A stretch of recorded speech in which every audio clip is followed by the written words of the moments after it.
Fashionably late, but we did it. I was racing back from San Francisco. I don't know if you've ever done that before, but it's a harrowing thing. Every time you go, you know what I'm saying? And there's like accidents, and there's people on crack, and it's just people laughing with machine guns. Not every time. Not every. That's more of a San Jose. There's always an accident. This one was a bus. This was a bus trying to go up the hill with like a bunch of people, like old people trying to get to Santa Cruz. They got stuck, and then they were trying to get like a truck to like take the bus, and you can't, you know what I mean? Dude. And you got all these people trying to figure out other ways around, right? So you're like, which of these mountain roads can I take? And then there's like 30 cars waited at the stop sign to merge at some random point in the mountains. It's crazy. You know, the guy who designed Highway 17 actually killed himself in guilt and fucking of what it was, because there's so many people, and like it's crazy. Yeah. So my granddad, who I'm named after, he had a stroke while driving a bus over 17 and finished the route before going to the hospital. Oh my God. So, yeah. Crazy. I mean, so I remember the first time I drove over 17 myself, I was like 14, and my dad had just gotten laser surgery, and he needed me to drive him back from laser surgery. And it was like, I didn't have a license. I don't know if you know, and 16 is in California, so it was like kind of nuts. And it was just so terrifying the whole way. And this is the last year that it still had no divider. So originally 17 is just this insane suicide path in the mountains that there's no divider, and people would just head on into each other in the middle of the fog at 3 o'clock in the morning or in the afternoon. It didn't matter. And then someone would do it, you'd run into them, and so there's always like 16 cars blocking. You're not getting into Santa Cruz this week, and that was kind of nice. Sucks to die, but at the same time, keeping people out of Santa Cruz, it's a traffic jam. You know what I mean? Did you guys feel the earthquake? I always just kind of tell people whenever something shakes, I'm like, because I had like people from not California, I'm like, don't worry, it's probably just an earthquake. So I don't ever. I kind of think my house is like a marimba. You know, this is like a big piece of wood. Was there a recent earthquake in California? Yeah. Today there was something that I've got a friend in Northern California, just north of Santa Cruz. There. That makes a lot more sense. It was north of the usual spots. We've been seeing it usually lower and towards Mexico, but this is. I assumed it was seniors. They very well could have been orphans. I have no idea. And to be honest, they might have been foundling seniors that used to be orphans from like, you never know in Santa Cruz. It's a crazy place. Hey, Zach, you might want to raise your volume a little bit. Your voice is very low. Okay, cool. Yeah, I can definitely. Can you after being married like 5 times, it's nice to have someone tell you to turn it up. I think it's good. Yeah. Is that better? That's nice. I like it. And your hat is stunning and brave. Very nice. Why, thank you. Oh, where did you get that hat? Well, actually, merch. He was at the horse tracks. Yeah, sorry. No, I got this from Mr. Plate himself. Oh, I see. It's the G's for gematria. I got it. I understand now. Right. Yeah. That hat got passed around. So like, who was it? It was somebody was. I guess it was Daryl was wearing it at the farmer's market, and somebody gave him attitude. Oh no, it was Wes, dude, Wesley. Well, no, yeah, I met all the people where the hats came from, because Daryl was like, "Oh, is that my hat?" And I was like, I didn't realize there's all these people. I didn't give it away. Not everybody can rock that hat, because some people get shit. Because when they look at them, they size them up with like, oh, your relationship to Freemasonry. Oh, what do you know of Freemasonry? If you're not a Freemason, you have an attitude about it. People, you know, it depends on where you're wearing it, I guess, too. But it's also how you wear it, and you wear it really well, along with that Back to the Future jacket. Oh yeah, thank you. That was fun. He looks like I need more. I didn't remember I had a guitar. So this one dude in Santa Cruz was like leaving town. He had a bunch of his stuff at the side of the road, and my dad was like, "How much for that guitar?" And it was definitely like less than a PlayStation 2. So it sounds like $13. Oh, actually, if I clean it up and I tune it, it'll be worth it. It's actually cool because it's an acoustic electric Fender. So if I gave it the shot it deserves. I think they call it a T-bucket or a Thunderbird. They call it some names, I'm sure. You know what I mean? Fender. No, they're sweet because they have like kind of a Strat neck on it. So it plays more like an electric, and you've got the Fender Strat headstock on there. So it's got it's like a rocker's acoustic, you know. But lately, I feel good about it. I've been telling people if they ask me if I'm a Freemason, I'll be like, well, I am a widow's son. Right. That's a great response. Isn't that interesting about orphans and foundlings, that the widow's son is a term for Freemasonry? Right. And they'll be like, oh, really? Yeah. I am a traveling man. Because I'm not a Freemason, but I just do everything. It costs money. They want you to like do like a monthly, and there's the annual. I mean, who's gonna pay for any like Amazon subscriptions are bad enough. If there was like a shoe-in, is that the deal? Does Freemasonry come with like a premier plan of like videos you can? It probably does. I didn't even think about this. That's the Krishnamurti Foundation, Will. They should definitely rebrand. Okay, so what do you guys think about JFK? I mean, it's like, it is what it is. So there's this crazy thing going on right now. There's this crazy idea that George Bush, who was in charge of the CIA, might have killed JFK. Oh, surprise! Right. You know, I just want to know who the new CEO of Twitter is going to be. I hope it's Drake. From MySpace. It better be Drake, because he looks excited. I don't think it's... So okay, let's do it. Just because you brought that up. Elon say he's going to leave. So, I mean, here's the levels that it works. One is you own a company, you go in, you clean up the company, and then you own the company still. You have a CEO working for you. That's exactly what Alphabet's doing with Google. So he's doing the right thing. The other thing is he did just release a bunch of Twitter documents that confirm stuff that you and I already knew, but everyone else was like, really? JFK was murdered? I don't know. I thought he fell. Like, what is going on with people? He was shot from a sewer drain 15 feet away, right? It wasn't a Boy Scout with like double vision? What is I don't even know the official excuse anymore. It was Jackie's gun. She just got slipped. No, we know their names, man. It was two guys down there in the freaking sewer, and one of them has an arrest record from the day of he had just got a job at a car dealership on like the other end of like the exit from the sewer drain, and like he showed up covered in mud, and they called the cops on him because the president had just been shot. This is in Everything's a Rich Man's Trick, you know? But that shit, I cannot debunk it. I could try. I have tried. I can't. Some of the shit they share. I highly recommend this documentary. It's on YouTube for free right now. It's if you want to get kind of a look into a lot of the data that people have had for years on the JFK thing and the Bay of Pigs.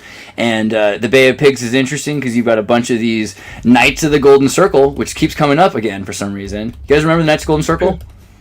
Yeah. Do you guys know what this is? So the Knights of the Golden Circle were like a Masonic adjacent group that were in the North and the South. And when I say that, I mean like where they were was here, right? This is their zone, the Caribbean. And they were everywhere else too. But they had this group called the Knights of the Golden Circle that wanted to make a new Havana, Cuba capital that was going to be Nova Atlantis, right? Everything's always about Atlantis. And they had slaves, but they had black people and white people. It was a lot more complicated and diverse than people realized.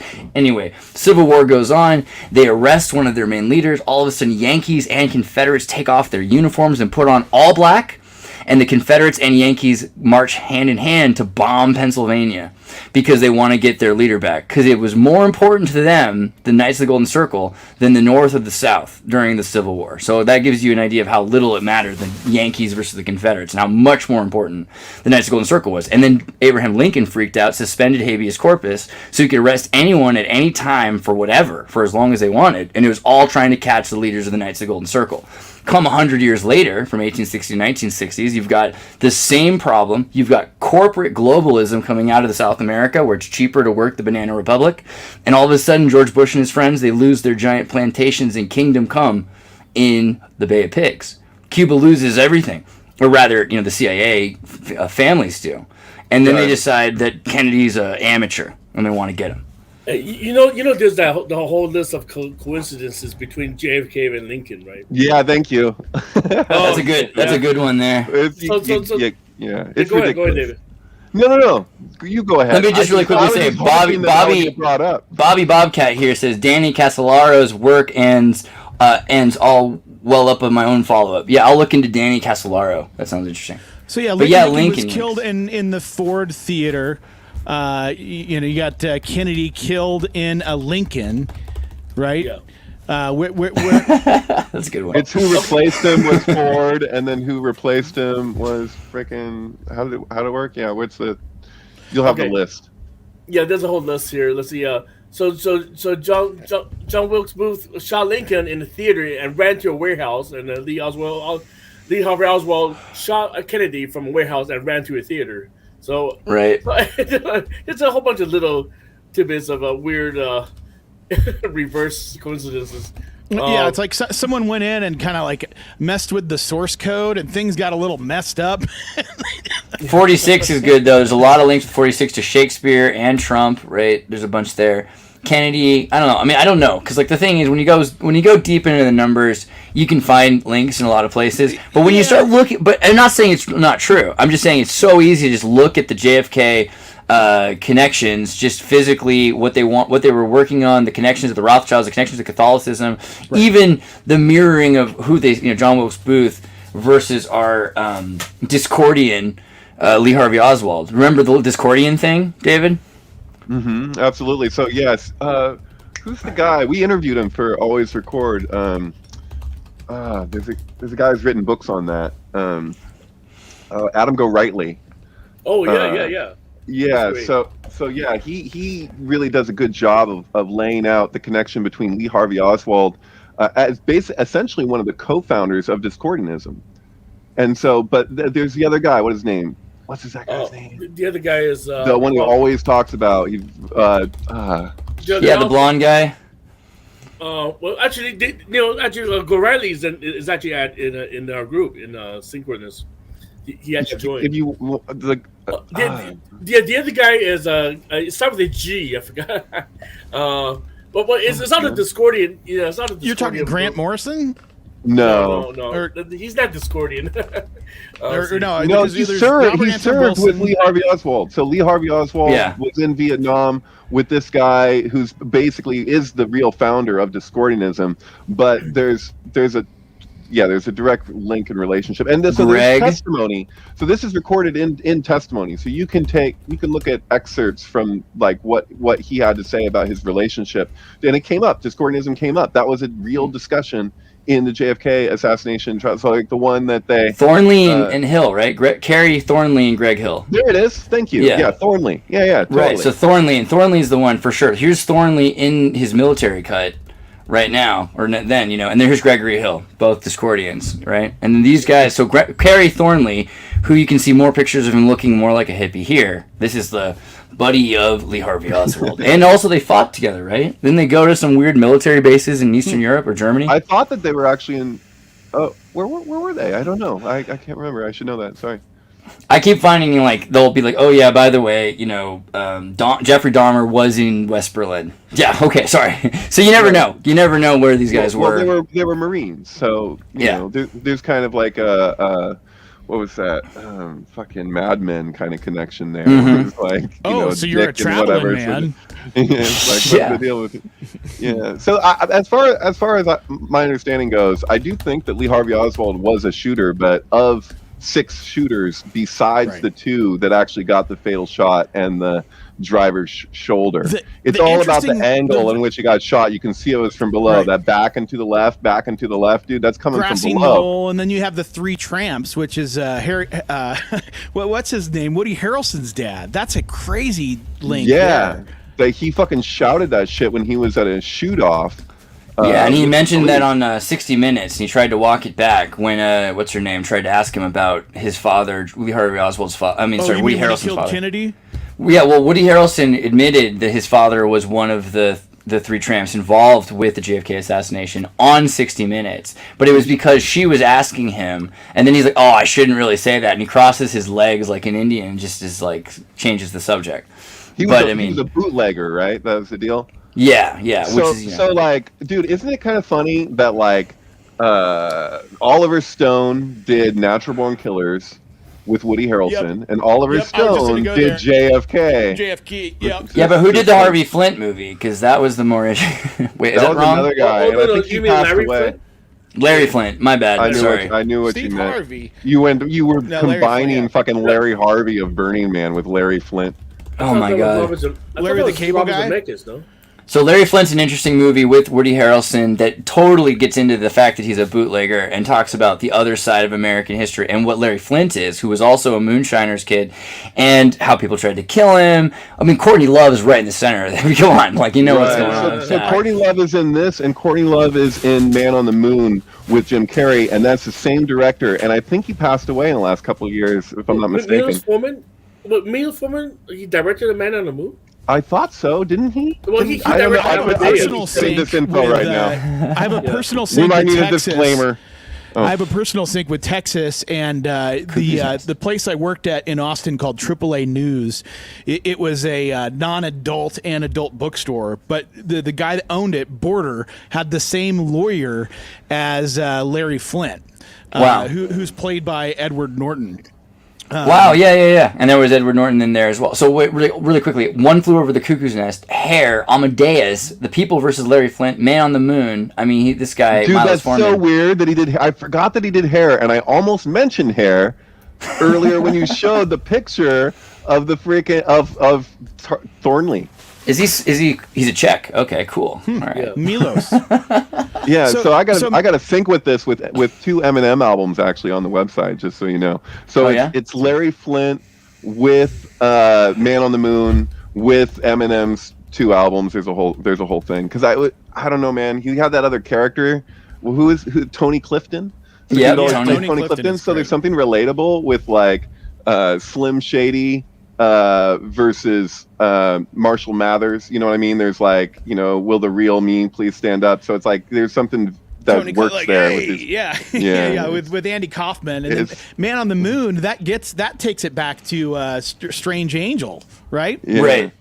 We're almost there. Let's go to Stranger in 1 second. Let me quickly we're read almost also. there. Let's read Stephen Kalin. JFK's wife leaned over, put a purse gun under his chin and blew his brains out. Says this comment. I love you, Stephen. Outside U.S. journos have integrity and list Jackie as one of many suspects. Well, that part is, come on. At least I can read that without having to disclaim it. Actually, there's a great painting. Somebody did a great painting of it. I looked Stefan's always 10 years ahead of his time. He's like, what did I say? You know what I mean? As he's walking to the chambers. But he knows the truth. That's the thing. How far down do I have to go? I don't know. Just keep going if you don't mind. Yeah. Sorry. It's like, this is how many movies I got, though. I was about to say, But it's pretty based. The way It's pretty set up, based. you can see the visualization of the album cover and the movie cover, and Oh, so you there can it find is. it. It's People the versus people themselves. That's so good.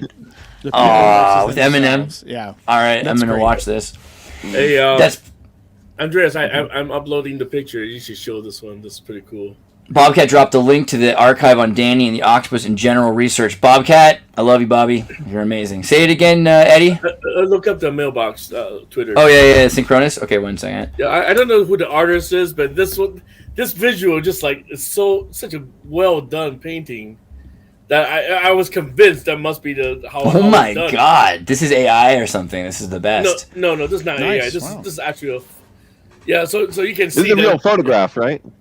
Wow. Yeah, that's No, a no. real photograph. Stefan, 10 more points for Stefan right here. Look at this. It's got all the clues in the photographs. You got Marilyn Monroe. It has. Has anyone? Is it too uncouth to do a transvestigation into what's her name? Jack Kennedy. Jackie O. Yeah. No, I think yeah. I really think she's a monarch, man. I have no doubt that she is like programmed. She's got blood splatter all over her shirt, and she's like, "Oh no, I want people to remember how my husband was killed." I'm like, just change your What? freaking code. What do you mean, dude? I mean, she's don't just a know about weird all looking that, dude. lady, I'm though. sorry. There's some intricacies to how that went down for her. That's like, it's insane. You're right insofar as she's standing there while Johnson is getting sworn in his place. Is that who was it? In 1970, Stefan says I'm Europe sorry. purse guns were nicknamed the Jackie. That's Dude, too good. I feel a little handicapped right now. Who freaking replaced the same day? LB Johnson. Okay, so LBJ fucking is that wink, that famous wink. But you're right that she's standing there, covered in fucking John's blood. Like, what the hell? And it's Have you true though, seen that- because they just moved her from place. So she just was like, "What the fuck is going on?" She was so traumatized. Right. And she's But- just but standing there like a she- deer in yeah. headlights the whole time, dude. It's so intense. I mean, to me, You have to have it sounds- seen that video of Bill Clinton where he shook, Kennedy's hand, and then as a kid. who ends up getting in trouble about LBJ. Kennedy met Clinton. Well, the more you learn. I had no idea. So yeah, talking about the 90s LBJ, a totally different thing. But they connect to Kennedy nonetheless. Where L became for litigation. Lyndon Baines Johnson or Monica Lewinsky says, There's something there, for sure. I mean, the sexuality of the president was always something to question. They were always saying JFK was on PCP or ketamine, and he was taking weed all the time because he had, bone problems and was, he was very sick. Yeah. Yeah, he had a lot of issues. He took a lot of amphetamine. Right. All the easier, I guess, to control a president with. It's very Hitlerian. So Well, I supposedly mean, he's impotent, you're getting so he stuff had to use done. meth. Sorry. Say again, Eddie? No, I thought that allegedly he's impotent, so he had to take some meth to get him. Yeah, Get it going. methamphetamine. Which, hey, good for Kennedy, but it's like if people looked at America differently, if they just saw what it was like in the 60s and they knew that better living through Well, you're also talking chemistry. about a time when everyone was really into minding their own business, but they were also really into gossip. So they were they're interested. His whole thing with Marilyn Monroe was just so it was like this secret thing that everyone was kind of turned on by. But they were like, you know what? That's their business, what they got going on there.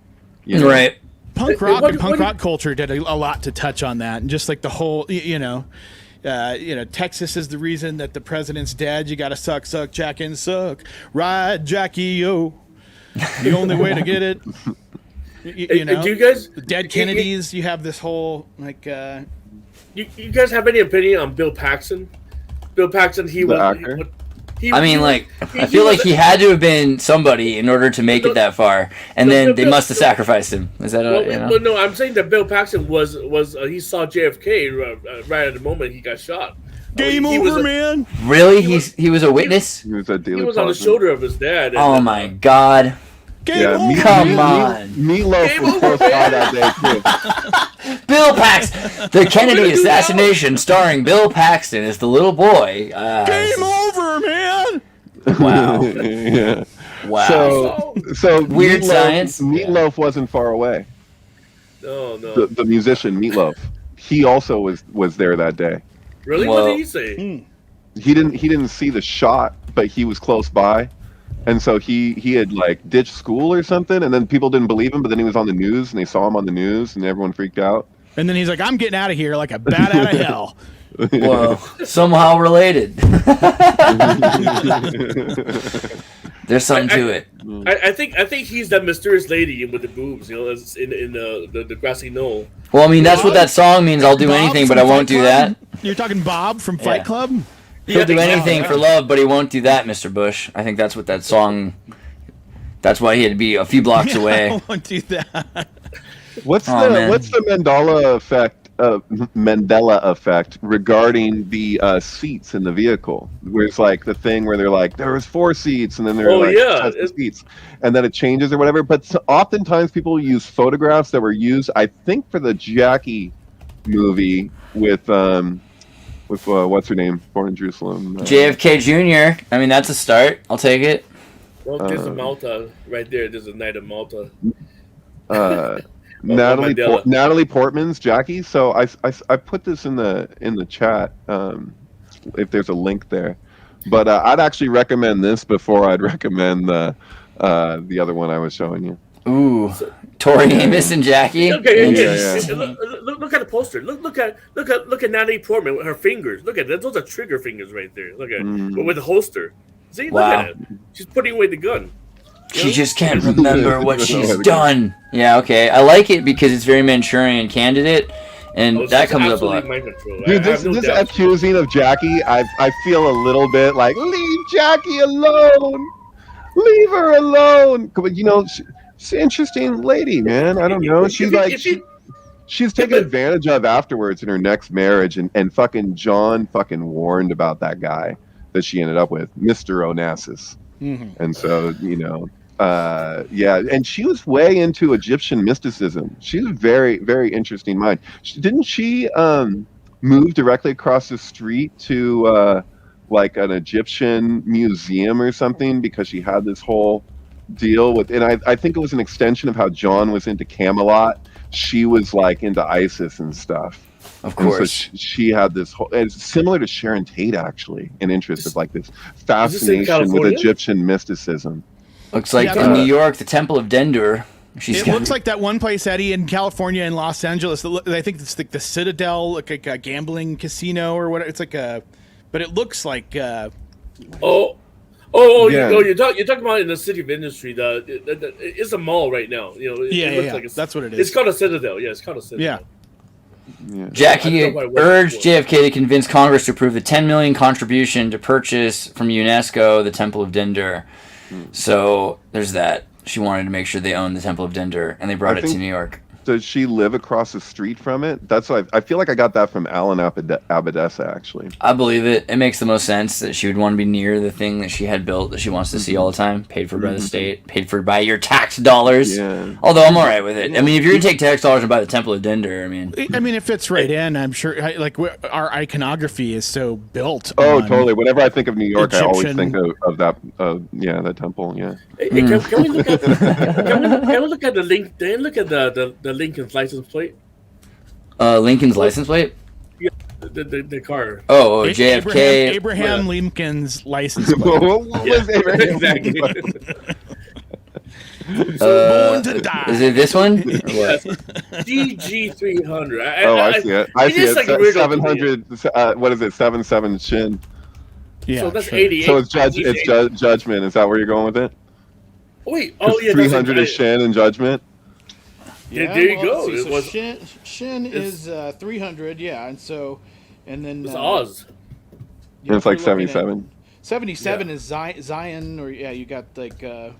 I just say it because G is the seventh letter of the alphabet. It is the seventh when I see a letter, GG, that's usually where I go with it. Like, It's Gimel just is 3, so it'd really be 333. So that's even crazier. Right. If you're saying then it, you have like so Gimel.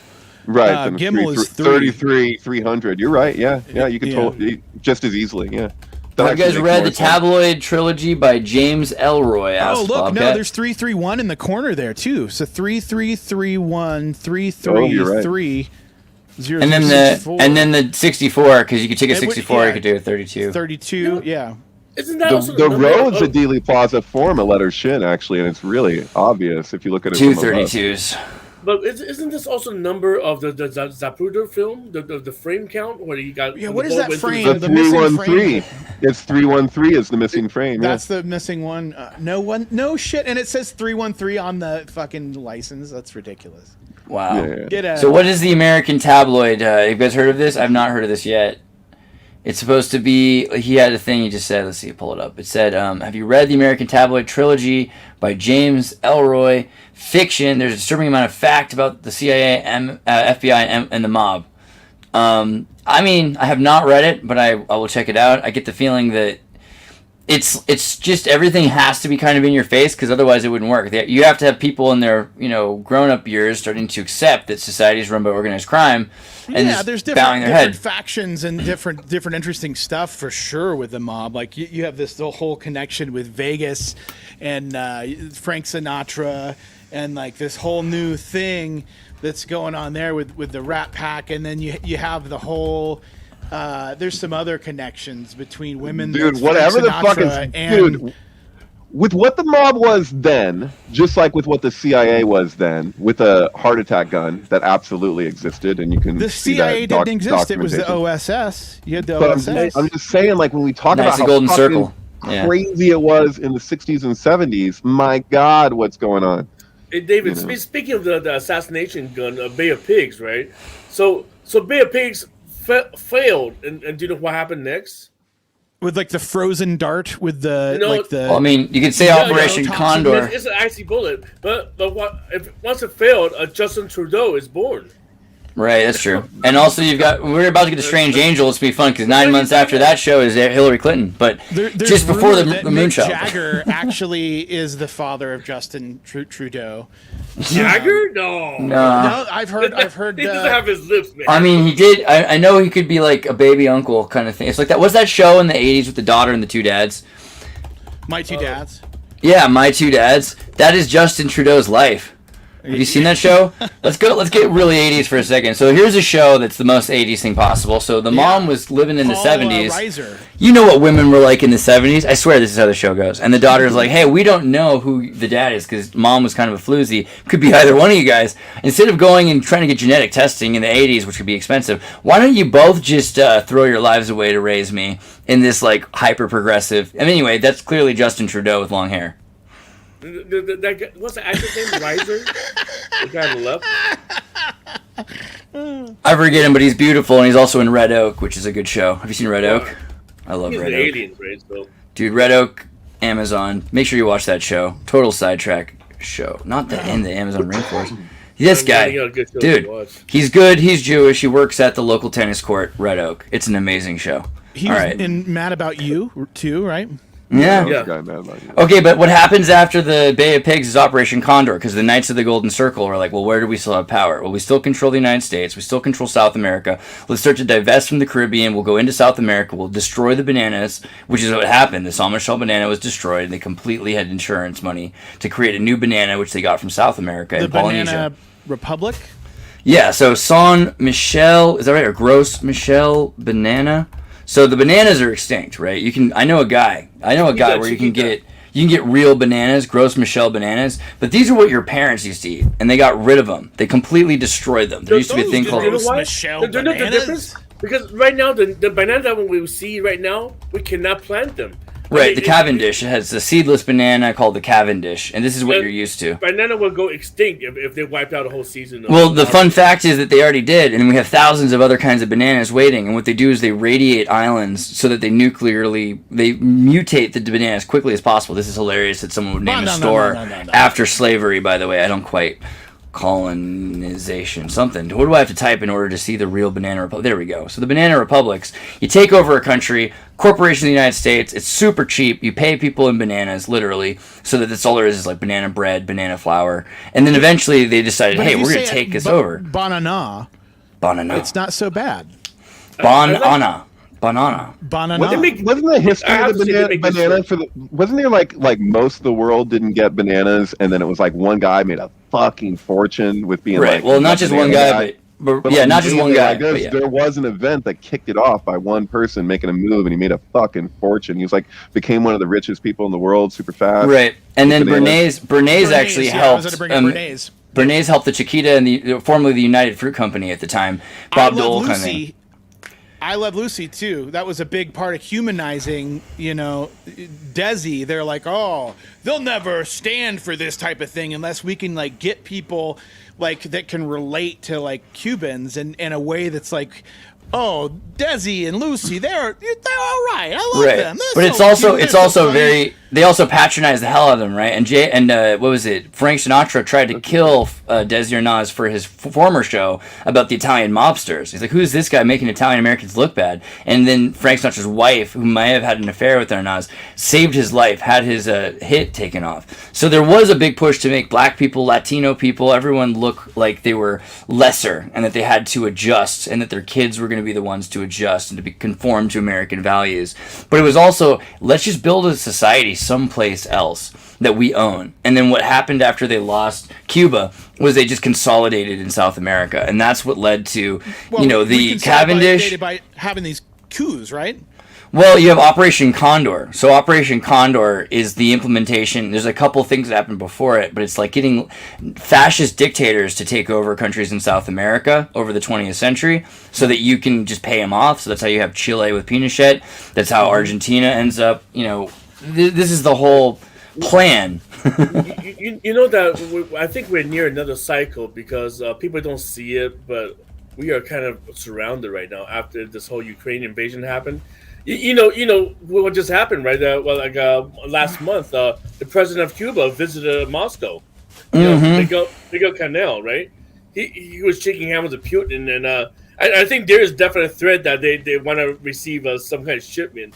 We're talking about possible another Cuba missile crisis. The thing is, so they've already kind of won with Cuba. Like Cuba opens. Let's see if I can find pictures. Now you've got Chinese cars. You've got all food coming in from the fourth world that's connected to Cuba. Things have changed, and because of that, within a generation now that Fidel Castro is gone, and the people that are in charge, I think, are related to his family, are going to start wanting to westernize. Cuba is not going to last the way it was, and it's arguable that Cuba has actually been made this way by the CIA on purpose to isolate it from the cappuccino economy, and a couple of these states are designed to be semi-autonomous for that purpose. Cuba does have high literacy, good medicine. There's a lot of positives about it. It's designed on purpose. My uncle's got citizenship there. And he's actually got triple citizenship. He's got citizenship in Sweden and Cuba and America. But dude, the way when he talks about Cuba, dude, it's nothing like. It's just the greatest fucking joy for him every time. It's like he spends a good. It'd be great if we didn't. It's kind of like North Korea, though. North Korea was starved out by the United States. Starved China and Russia, and then actually caused weather storms, which destroyed North Korea. And this is the same thing. We have Caribbean storms, which completely hit Cuba and have decimated the population, kept them in parenting control. There's all sorts of problems that we don't realize how much, even though they're not allowed to sell cigars, we're still impacting their lives all the time, right? Although to take it to bring it back to Marshall Mathers, Eminem, Tony Clifton, Andy Kaufman, we got Puerto Rico, and then we got Cuba, and so it's. I wanted to bring it back to freaking Monica Lewinsky because of the cigar comment. LBJ? You best believe that cigar was likely from the stash that Kennedy got a massive amount of cigars. Sounds like you got Havana syndrome, bro. No, man. So it's like that would happen in the Oval Office. That was probably one of his cigars. Meaning, one of his Bay of Pigs was inside Lewinsky. No, well, that's the thing is that big old hog. No. Kennedy, he had the Cuban embargo, and Bill Clinton, he had the Cuban embargo. Mm-hmm. The Cuban embargo. The Cuban crisis. Yeah. Cuban. Yeah. You guys. All right. Well, then there's also someone just brought up that there's a Haiti 7.2, and so Haiti's on red alert. So just in case, because that's pretty close to Cuba. Prayers for Cuba and prayers for Florida in general, and prayers for Haiti. Yeah. Wow. Well, but this is the thing. They keep destroying Haiti because this is where the Clinton Foundation was, and there's just so much to take from Cuba and from Haiti. We're talking about those child trafficking situation, or maybe that's not something to be considered. I don't. They said that they were Haiti. Yeah. Yeah. Well, I don't know. I leave it at that. Maybe this is gonna. You never know. You never know what we're allowed to say anymore. I want this show to be aired. I'm pretty concerned about what's going to happen to Cuba, though, because since they've opened it up and so more and more people are coming into Cuba. Who we got here? Bernie, what's up, Crypto? How you doing, buddy? Any thoughts on Cuba and the closed and open state and how they're bringing in all the Chinese electronics now, Chinese electric cars? Think things are changing in Cuba? You're muted, bro. You're muted. Oh, you're muted, Bernie. Don't be Haitian about you Cuba. Asking me, my bad. Sorry, couldn't hear. I don't know. Cuba, I've been there a few times, and the culture there is pretty awesome. And overall, the people that I met, the average citizen, were pretty happy. So it's a tough call on if the change is for good or bad. But as long as it's the more freedoms and liberty for the people, but the culture stays the same or isn't lost or affected by it, I'd say it's good. How's that even possible? That's the scare. As soon as you give them cell phones and YouTube and Netflix, they're just as screwed as Germany, Really good color schemes. I know Wes Anderson's a big fan. It's true. It's beautiful. Vintage cars are awesome there. Yeah, but they all have Russian engines, which is even cooler. Dude, I had this fucking thing. Dude, changes the quality of food there. That I will say. Tomato jam is not ketchup. I think Cuba's best export is Tony Montana. You know what I'm saying? Raised by communists in Santa Cruz, I do love the Buena Vista Social Club. I remember they came to Santa Cruz in like 1997 or something like that, and I saw them, and I was just so impressed with Cubans and with Cuban culture and how like you live in I find anybody who lives in a dilapidated former Soviet state really relatable. Yeah, it's just so good band, good country. Dude, my uncle was showing me all like hundreds of pictures he took of like graffiti in Cuba, and he was just like kind of like showing off. He's like, could I do anything with these? I was like, well, they make a great coffee table book. And he was like, what the fuck is a coffee table book? And I was like, a book that you'd have on your coffee table with like a bunch of pictures or whatever. And he goes, no one's seen any of these places. He was like, this is all completely out, And I was like, and I was there with my cousin. My cousin was just like, dude, do a Google search. Like he just did a Google search and for images, and it was like Cuban graffiti. And it was so funny to watch my old uncle like flipping through all this stuff and being like, no, not that one, because it's already all out there. He thought he found these like no one's ever been to these places or something. It's incredible fucking artwork that you'll see all throughout Cuba. Wow. Apparently.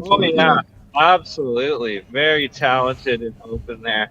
One good thing out of the communist system or socialist system, as they like to say, there is the free education, where literally their largest export to Central South America is trained doctors. Right. Yeah, they're very, very literate. One of the highest literacy in the whole world. Ironically, they can't even open a bread shop. It does make you wonder. So this is like, again, is it communism or is it just the CIA? Because the CIA is going to tell you, hey, we got bananas, we've got Wonder Bread. You shouldn't ever eat the Wonder Bread, but you go into an American supermarket and it's impressive. American supermarket, Wonder Bread. Let's look at an aisle. Like if you show this picture to somebody, they're like, wow, America has so much bread. Now let's do Polish Soviet market. Let's go back. Soviet market. Here's the Soviet market. That's not going to help. Polish Soviet market, empty. There's all these pictures where like we only have enough bread for the people coming in, just barely, right? Almost empty all the time. But there'd be like just. You will arrive at your destination. Oh, my phone. I don't know. It seems to me that we created the aesthetic of having tons of food when it wasn't really real food, and then they were, visually it looks a lot less impressive. But that's probably better meat. You know what I mean? And you can make a soup with it. I'm looking at it through this lens of like, I'm gluten free, so I'm like, I don't care about that bread unless it's like gluten free bread. Show me some like pancetta. Yeah, we're talking some meats. Well, that's what I think. It's like it's a quality versus quantity in the Soviet Union and these communist states, right? There's places where like, Venezuela. Venezuela's starvation is like so much worse. I actually know a lot about it because when I was in Taiwan with my wife, she had a bunch of Venezuelan friends, and they just don't want to go back there. They'd rather stay in Taiwan because it was like a bread riot every day. Yeah, people getting shot for coffee. I've seen some crazy stuff. Venezuela gotten out of control. But it was one of the richest. It's one of the most resourceful countries, and overnight everything disappeared.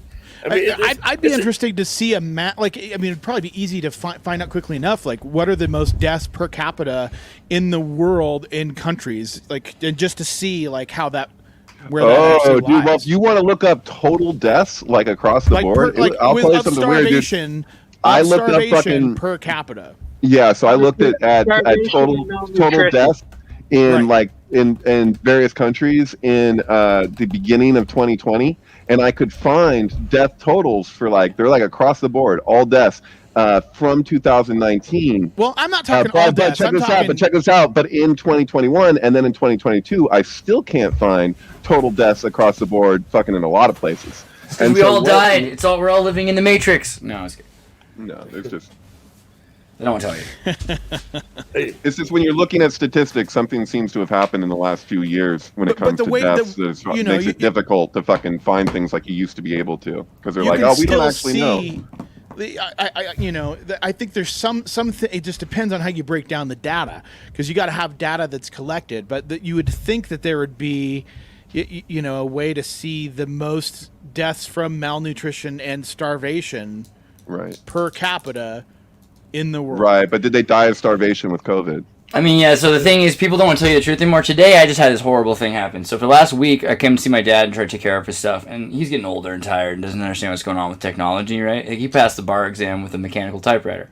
So Xfinity's screwing with him. Dish is screwing with him. His neighbor moves in. They cancel his account. He has no phone for a week. Or no, whatever. And then Dish tells me that, they're going to send a guy to come look at the system because it won't work. And they're like, oh, the guy says it never could work because they installed it wrong. So then they're telling me they're going to charge my dad because he didn't call them. And finally, I'm just like, I get to the point where I'm like, look, he's an attorney and he's retired. And all of his friends are like old dudes who are like, the idea of, at this point, it's becoming closer to like, elderly abuse, and these guys are bloodthirsty lawyers that have nothing else to do with their time. And also, I'm a YouTuber. I'm not the biggest YouTuber, but a lot of my friends are, and I'm pretty sure that they would love nothing more than to talk about what Dish did this week with old people, whether it's a good thing or bad thing. So, whether, if you guys like what you do this week, you might want to make it provable that you did the best you could. And all of a sudden, after like 3 or 4 days of dealing with them trying to like rigmarole, they're like, oh, you know what? We found a note here that says that it can't work. And so, yeah, you're right. And we're going to refund everything, including, because I told them they had 10 business days to do it, efficiency of breach, all this other stuff. And then, so then they did. And then not only that, they're like waiving, because they tried to get him to buy like a coaxial cable here and there and all this crap. They're just going to like, no, we're just all back. We're sorry. And so, yeah, unless you're a belligerent claimant and you go full psychopath on them, there's no way that anything is ever going to get resolved. And I haven't found another solution for that. They're going to continue. So the same with the COVID. They're going to be like, oh, well, look at all of these other things it could have been. Do you live in society? Do you live in California? Have you seen the stickers that say things cause cancer? All of those things are at fault. Never mind the fact that everyone you know's health is dilapidating instantaneously and they're getting dementia as soon as they get a vaccine. Never mind that. Yeah, oh, is this thing on? Sorry. To complain about the ridiculously cold temperatures up in Canada right now. Minus 30 degrees Celsius. Yeah. Oh, There's a freaking snowstorm. Brittany's supposed to fly into a snowstorm. I don't know what's going to happen. You guys in the middle of the country. It's way more dangerous there. We have tsunamis is all we got, and earthquakes. We're getting whatever. an Arctic bomb cyclone. Yeah, it's going to be negative 50 wind chill here on Thursday. It's coming down. Yeah, that's when I'm supposed to. I'm coming in Thursday at midnight. It's gonna be really interesting. I love sunny California. I stay here. See, that's the thing. There's some really nice things about California, but then, like, if you're out all day, then eventually, by the end of the day, it does feel like Lot in Sodom. You're like, I'm trying to find one reason on this whole highway not to turn everything to salt, and you can't do it. You can't do it. Oh, and you know what? Speaking of salt, I don't want to derail the conversation. Somebody found a human heart in a salt mine today in Kansas, I think, Tennessee. It's bizarre. Human heart, salt mine. Let me see. Maybe not salt mine, but it's on a pile of salt. I forgot what the salt was for. Workers find human heart in salt pile in Tennessee. Triggered homicide investigation. Somebody somewhere knows. Man, that is the most Tennessee headline I've ever seen. Dude, did you hear about the guy they found in San Jose, dude? No. The guy they found in San Jose in the fucking bathtub filled with milk, and he had a banana fucking shoved down his throat. The police are saying they think his kidney's missing, right? His kidney's missing. No, they think it was a serial killing. Oh my god. Yeah. Banana. There's a banana sink. There's a banana sink. It's a joke, Andreas. I'm joking. I was looking all over. I was like, you know what? It's Santa Cruz. It's California. That's exactly the kind of thing that happens here. I got to get my family out. It's not safe. I've never told this joke before with somebody with the internet right in front of them. So, like, when I tell the joke, it usually works really well because if you say it here in Santa Cruz, people are like, well, that's just over the hill. That's just across the way. And it's so specific, it's like it makes it really believable. It is really believable. Just say you hear about that guy they found in the bathtub with milk with a banana, it's like, what? Well, it's almost not a joke because it's Santa Cruz. I mean, Santa Cruz is the serial killer capital of the world. I mean, we got neighbors. We used to tell people, my dad as a kid was like, look, I'll pick you up anywhere. I just don't want you hitchhiking. Because, he was, freaked the heck out of Kemper, who was our neighbor, right? Kemper killed a bunch of women hitchhikers from Cabrillo and UCSC, and he would cut off their heads and use them to fellatio. He did it to his mother as well. Now the guy reads books on tapes to people in the prison. But this is just one of many examples. You go into, he's looking into the guy. What was the guy who said because the Vietnam War ended, he had to keep killing people and putting blood on the soil, or else there'd be too big earthquakes for California to absorb. Okay, so Edmund Kemper's a really interesting one because he went to jail first for killing his a GIF. grandma, and then he got out and was like he convinced him like he was like reformed because it was a juvenile case, and so then he ended up out of jail and convinced him that like he was good, and then like my dad was good friends with him. Yeah, my dad rode in a car with Kemper when, from looking at the dates after the fact, he probably had girls' heads in his trunk. So like, but Kemper was a very likable guy. He used to go to the jury room and talk to the cops. Like that was his thing, you know. He'd like carry on conversations because he'd talk about what was. They would tell him what their leads were, what was going on, you know. You know what? Santa Cruz is a surf town, right? Yeah, it's definitely one of the things we do here.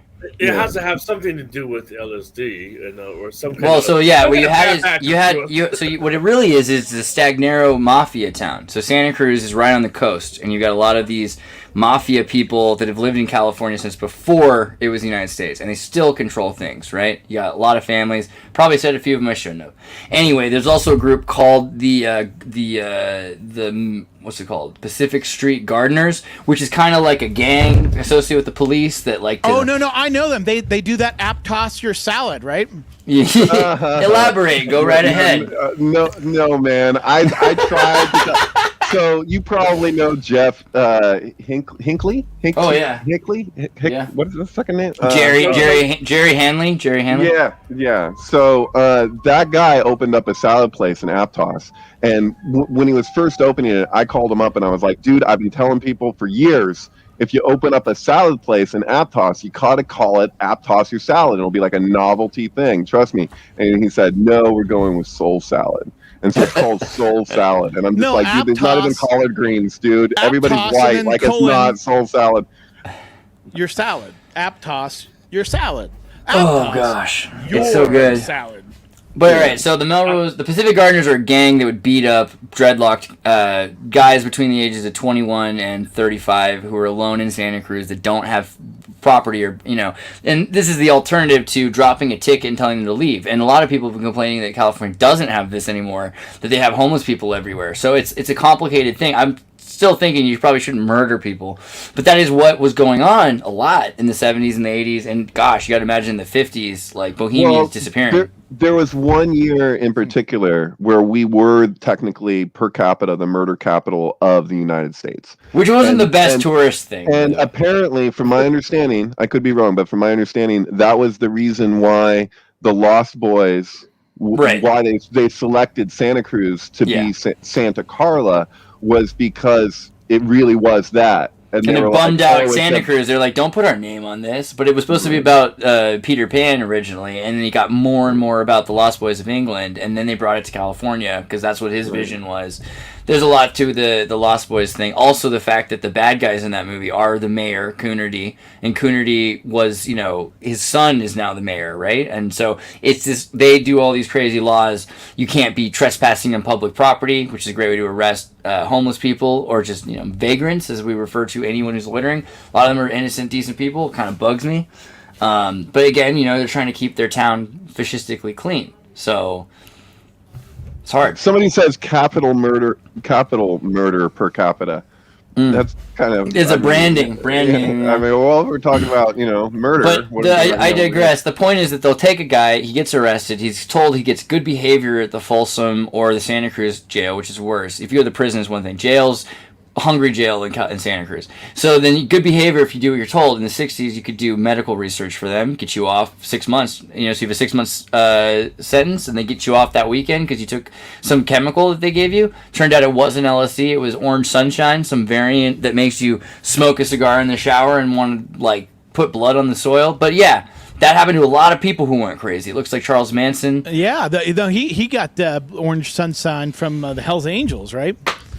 Yeah, he was a distributor of it. What I understood though was that I was under the impression was that aside from the fact that he was, you know, a orphan pimp that has been brought out of Washington D.C. and et cetera is true, that also he was put into jail over a weekend and was given some crazy research chemical that wasn't being just pushed around the streets. And I think that could be, the thing that we're not aware of is that some of this orange sunshine, there's the bad side of that, which was maybe QB. And QB is that airborne acid that the CIA was working on with John C. Lilly. Interesting. Oh Yeah, you're looking at the early research chemicals were really heavy hitting. So like STP, Right. What is the difference between Woodstock and fucking Altamont in brown terms of acid, drugs? Everybody was taking STP. 2-5 and dimethoxyphormethylphenylphenylene. it's a lot to fucking deal with, and people were expecting acid because they were used to fucking acid. They know But it's a what acid is. psychedelic amphetamine. Right. So like pure LSD, what people were actually having in the 60s prior to these research chemicals was more in line with what a mescaline experience would be. Well, you can see that guy chewing his face off in that documentary about Altamont, where he just like. Wait, bath salts?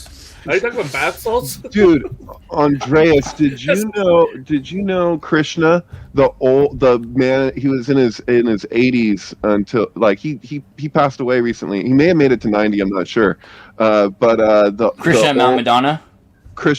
Was he at Mount Madonna? I might be wrong. Go ahead. No, he wasn't a Mount Madonna guy. He was an old vet, and he helped build warships for the Navy. But he was like a total hippie guy. I used to live at 3960. Oh fuck, man, that guy. What we were just talking about? What were we just talking about? I'm sorry, I'm stoned. Oh. Orange Sunshine, the CIA. So he was at Altamont. He was at Altamont, and he had a great time. And I was like, dude, how did you have a great time? He's like, I don't know what everyone's bummer was, So and he didn't have any acid. So it was like, it was like Airplane when people are eating the fish or they ate the other thing. It was like, he was just good. And he was like, well, I don't know why people are so bummed out. I'm having a great time. He was like, never stopped having a great time. He was like, yeah, I guess somebody got stabbed. I wasn't in that part of the the crowd. It was okay. It's like, when I worked at Guitar Center, I met this dude who apparently was the original sound guy for the Warlocks. And I won't say his name, but he was coming in and would have me go into one of the schools, a middle school, and do some work helping. He donated his time and like donated some gear and wanted me to help them set up their stuff. And so, but he was telling me how he was there at Altamont, and that was actually the last gig that he ended up doing with the Warlocks, just because it was so heavy.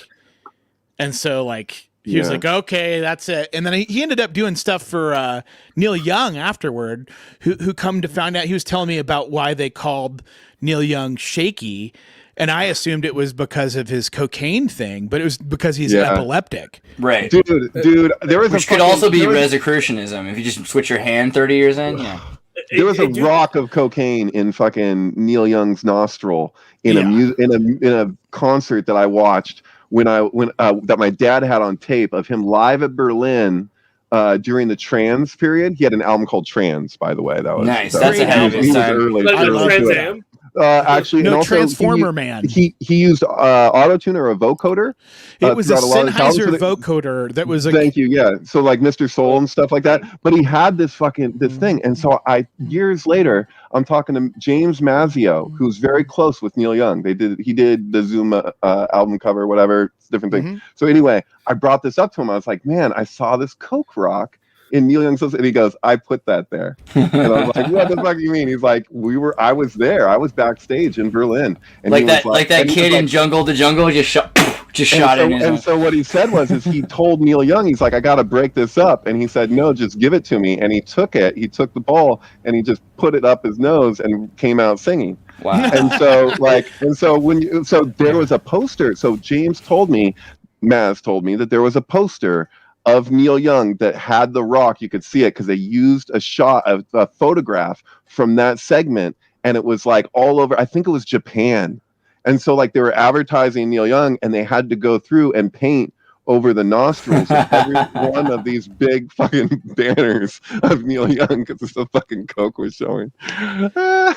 Oh, Japan. So yeah, Zuma's good, Trans is good. There's also that record where they have the song about the dune buggies coming over the mountain, which is clearly about Manson. He was a big proponent. He loved Manson. Oh, I never even Neil thought of Young that. was like definitely way into like his music and like, but yeah, that's that song, 10,000 dune buggies going down the mountain.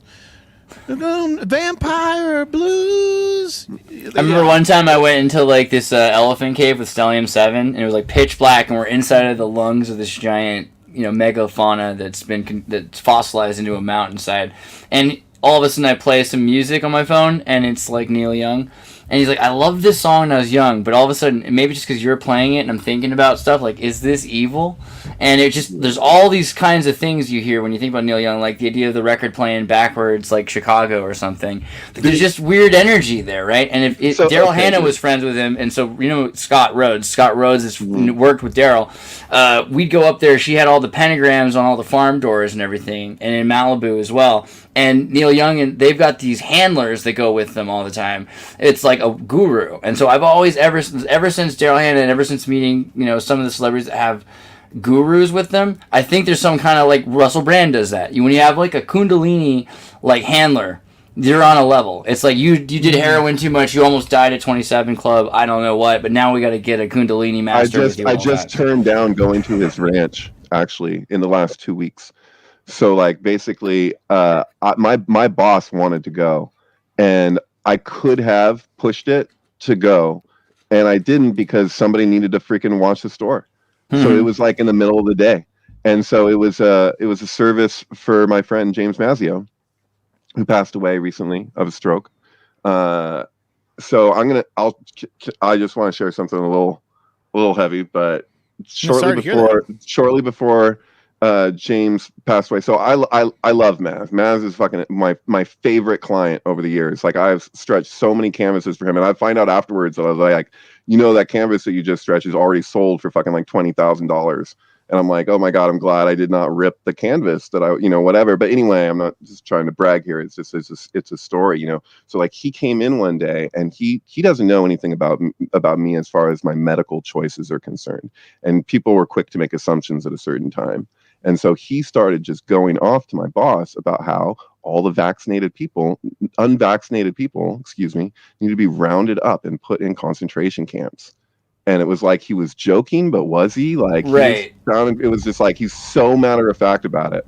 And I felt at the time that there was something almost endearing about it, because I could see what he's exposed to, what information he has available. Like I had total sympathy for this person. If I heard that from certain friends that they didn't think I should be allowed in a fucking restaurant or something, it's really upsetting from friends. Like strangers doesn't matter as much, but from friends, you have the intelligence and capacity to realize that there's a dialectic being set up. So that's good. Right. I mean, like you have compassion on a level that's like you can. Right, but this is the thing. This is one of Neil Young's closest friends. Holy shit. And so when you look back at the 80s and the way that Neil Young talked about AIDS and was just like, is this okay? I don't know if I can actually say what Neil Young said in Rolling Stone magazine in the 80s. I'm not sure right now if it's okay for me to say on a podcast in 2023. Roll the dice. So, okay, well, whatever. He said, I don't want those faggots bagging my groceries.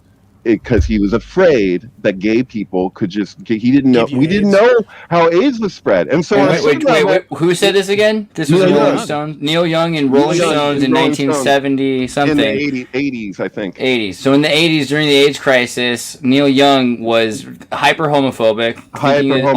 All HIV was their responsibility. He was just playing with train sets but all keeping day. in mind that it was a novel virus, so to speak, True. in the sense that they didn't. Well, why didn't he say I don't want to be around cats? Everyone thought it was cats' fault. Wasn't that a thing for a while? I don't know. That's the thing. Dr. Drew told me one time. They used to I had to convince people it wasn't the cats. I don't know. I mean, Neil Young is part of the Laurel Canyon. He had the Yellow House in big time. He was hanging out in the canyon with Frank Zappa over at the log cabin place. There's lots of Wild. Did stuff Neil with Young that. blame his son's autism on vaccines? I don't know. I didn't hear that. Maybe. I don't That know, wouldn't but surprise me at all because that was a classic liberal position for until Trump time. It was a classic liberal position. I love that term, by the way. It's a good one. So it's interesting you bring up classic liberal because there's this dialectic that you have between conservatives and liberals, and what about people that are progressive? Right. The people Well, voting the for Robert Bernie Kennedys or the got people that would have frickin' voted for killed. Bernie.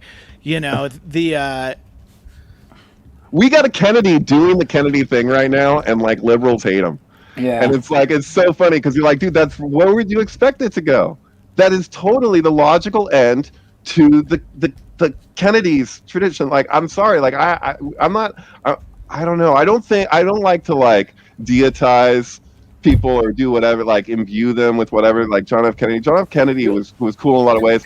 People take that one fucking quote over and over again, so out of context. And I was so happy the other day to see a transcript of the full speech where they included the first part, where it goes, ladies and gentlemen, and then he talks about secrecy and how, like, you gotta stop the Freemasons, more or less. You know what I'm talking about. It's like, it's quoted Secret so oath, often. secret. And Blah, blah, blah. secret oath, secret proceedings, whatever. He's talking about communism. Absolutely, makes it clear. He's talking about Marx right before then. And they always do this like snip. It would have been So a it's just normal like- speech in the 30s in Germany. That's true. Exactly. It's not this like, oh, he was against fraternities. No, he's saying our fraternities have to be protected, and these fraternities need to fucking, get exposed. Hey, didn't Biden just deputize another Kennedy, the redheaded kid? What's his name? Is it Edward Kennedy?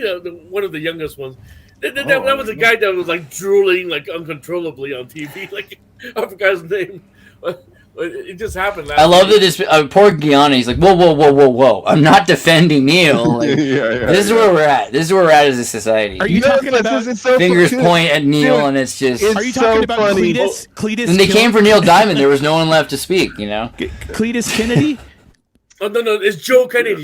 Hey, go to Joe Kennedy Dude, appointed as he's Northern like- Ireland. Northern Joe Ireland. Kennedy. All right. He's now the special envoy to Northern Ireland, and go. Well, Ooh, yeah, okay. That's him. Oh, yeah, him. He's always scares me. He looks like a South Park Kennedy, Yeah. Damon. He's like the Damien of Kennedy's. I was He's like just thinking, Coconut Damien, Bride. dude. You Yeah. got the Omen, dude. I was like, oh, it's like the third Omen movie. Shit. like the ginger Kennedy. Yeah. Right. I mean, Chucky! technically they're relatives of mine, so I'm always kind of scared of that too, because the Fitzgeralds, like, but Genghis Khan is one of my middle. yeah, exactly. Go to Joe Kennedy drool. The photo is just so funny. I think. Really? I don't know We're why. gonna make fun of Joe I Kennedy thought drawing? you were just All right. saying that like a figure of speech. You meant that literally. Yeah, no, but he was just like untrue. He could not. He does not realize he's drilling all the way down his chin. Like, It looks like dry. Whoa. It looks like dry mouth, kind of. That's a lot of drool. It's like Okay, paste. I wasn't gonna say anything because, if somebody's talking a lot and they're like on Toothpaste. speed trying to That get through the looks like day. Fucking just smoked a fatty right before he came Right? out. Come on. Yeah. You know. LBJ.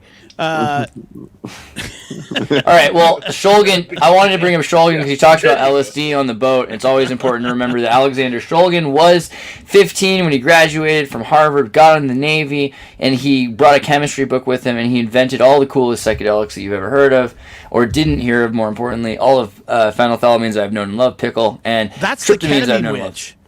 He's an alchemist for sure, but he passed away recently. But yeah, I just every time make sure you watch Dirty Pictures, the documentary about Alexander Shulgin, because he's freaking brilliant. And you can always read Pickle if you want to know about the history of psychedelic research in the West Coast, because Madman was based. You know what I'm saying? All right, but okay, Navy, Orange Sunshine. Are we gonna do? Hey, how about one last? I want to bring this up earlier, but because I'll talk about rock and roll and drugs. But you know this guy, he's a drummer of the Butterfly, Iron Butterfly. That guy, he went into like this crazy conspiracy rant. Inagata DeVita, we're talking. No, well, he drove off the cliff, and then he disappeared for like 20, 30 years. People thought that he was kidnapped by CIA because he was all talking about being tracked and being gang stalked. And then next thing you know, they found his body, and he was like overdosed on LSD. And Iron Butterfly is one of my favorite bands. I had no idea this was going on. You can overdose on LSD. Well, something. He was on. Well, it's hard to something. drive at a certain point. Oh, okay. He drove off the cliff. And Let it looks alone like he fly a crashed plane. into a ravine. Yeah. You ever been driving through Big Sur and you realize you probably should be paying attention? Oh my Sorry. God, more than a few times. Thank you. Yeah, word. Yeah. Oh, can I add something on the Neil Young tip? Just I want to be Captain Obvious, but I'm just like, dude, like you are like I don't want to share a platform with Joe Rogan, so you go over to Sirius with Glenn Beck. I think I said this to you the other night when you were here, but it's just Right. like that seems so fucking silly to me. I'm like, Glenn this is Beck clearly... also likes playing with trains, though. That's Yeah. the thing. The thing is, Glenn Beck is different than people realize. You know, Glenn Beck is he's like he's like a more fun Anderson Cooper. You know, he's a different kind of CIA agent. He's like a Mormon. You know, He looks like Colonel Sanders, though. yeah. What's his deal? Isn't he Mormon? Isn't that a thing? Glenn Was Beck, he? Mormon. Look at this, guys. All right, Glenn Beck is Wow. he's my base Beck. All right, I don't know. He did some things. He made it harder for some friends of mine who've been trying to make art. But you know what? He's also been pretty helpful. So I won't stick my neck out for him. But I'm not Helpful, yeah. I'm not gonna trip him either. Dude, if you live next to a Mormon, if anything ever goes down, it's in their religion that they provide if Oh, yeah. if they can, Oh, as yeah. much as they can. They have to share. So like, and they'll stock up for disasters, man. They got like almost every freaking legit Mormons Got time and they're not drinking, so much they're trying to freaking be prepared. Extra rooms of food, just like full room. When I was living at Tim's, I got myself some Postum because they started making it again. So like 120 years ago, like Mormons, you know, because they can't drink coffee, they started getting Postum. Postum, man. And so I always think of like little old Germanic Utah ladies with their Postum. It's this- Mormons tend to be preppers. so yeah, I It's get a a warm bunch. beverage, and it's not coffee. It's not coffee. Yeah, because they don't No. drink coffee. I get it.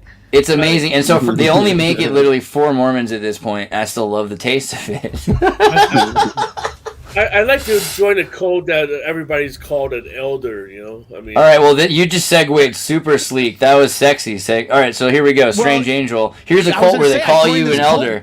Yeah, I got some strange from an elder, or a strange from an angel the other day. I mean, Are you in Burbank? Would you Strange like to elder. become part of the community? Right. This is So I mean, I don't know if you guys have been watching this. It took me I a watched the whole while. thing. Yeah, thank God. You got me to watch it. Audience at home, you're gonna get a little spoiled. I'm sorry, but not too bad. I think You it'll be work for fine. NASA. How could you not watch this show? I didn't know it existed until you brought it up, and I was like, "Wait, what?" And just couldn't put it down. So I mean, last March, I was able to. I sent Andreas a couple of the pictures. I went to this spot where Jack Parsons would do his ritual Right. in Japan. Oh, as you do, Oh, you know what are you oh, gonna do on vacation, right? So- are you talking about Yeah. the Devil's Dam? The Devil's Dam in Pasadena? Yeah, totally. Yeah. I got a picture. I got a number of pictures, and this thing looked like a weird alien. It looks like a weird alien egg.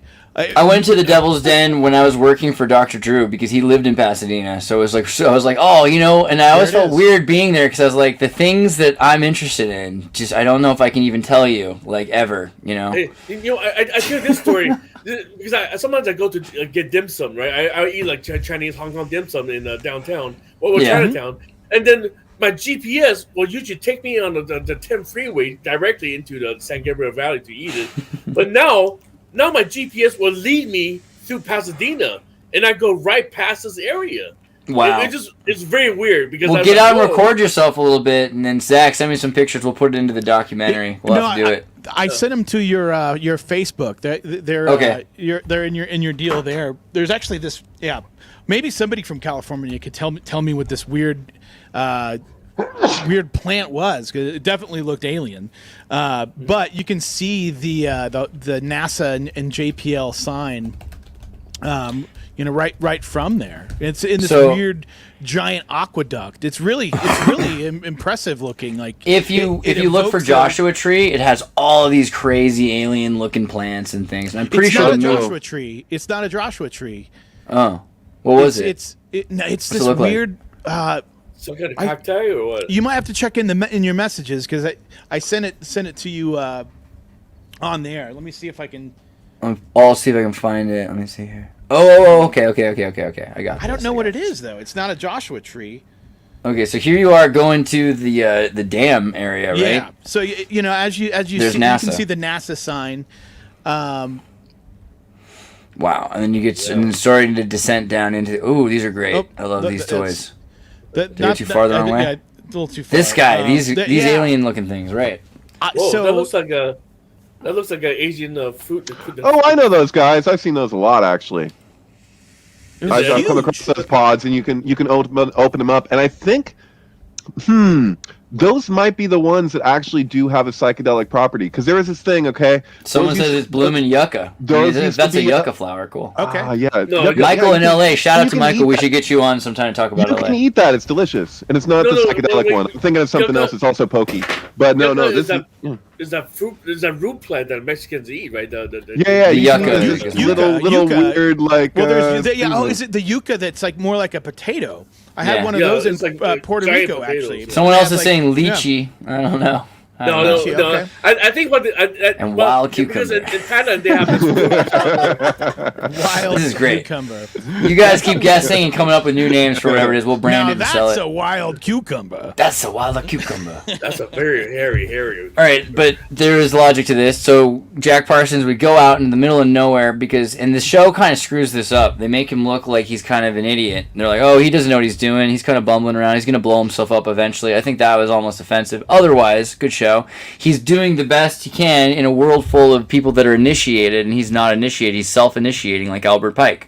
So he's getting himself to become a Freemason, a Thalemite, and then he's kind of adjacent because he can't psychologically accept what's going on to him. What do you got? What do you got, Eddie? Well, no, I think that's absolutely what it is. That he's always an outsider. He doesn't have a college degree. I mean, he always He was, yeah. He I mean, he sorry, I didn't mean to interrupt, but he no, go ahead. it's interesting because he was an outsider, and they show these different aspects of him and his like kind of wild-eyed approach as like a Thelemite and as somebody who's I don't know if anyone's read that book, Sex, Drugs, and Rockets, or Sex and Rockets. Great book about Parsons. It should have drugs in the title too. It's true. I mean, it might as well be in there because it's that's the whole deal.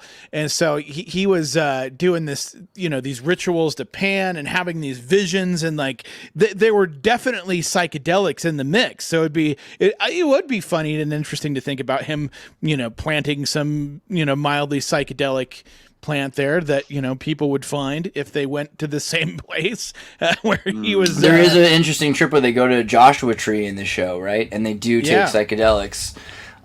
I mean, I think Parsons must have gone to Giant Rock then, right? You know Giant Rock, the guy who lived under it, the fucking CIA whatever blew up his house, arrested him. He died in jail shortly after. Prison, whatever. It's the biggest rock in the world. This isn't it. Giant Rock, Joshua Tree, or no, that was the one in Neil Young's nose.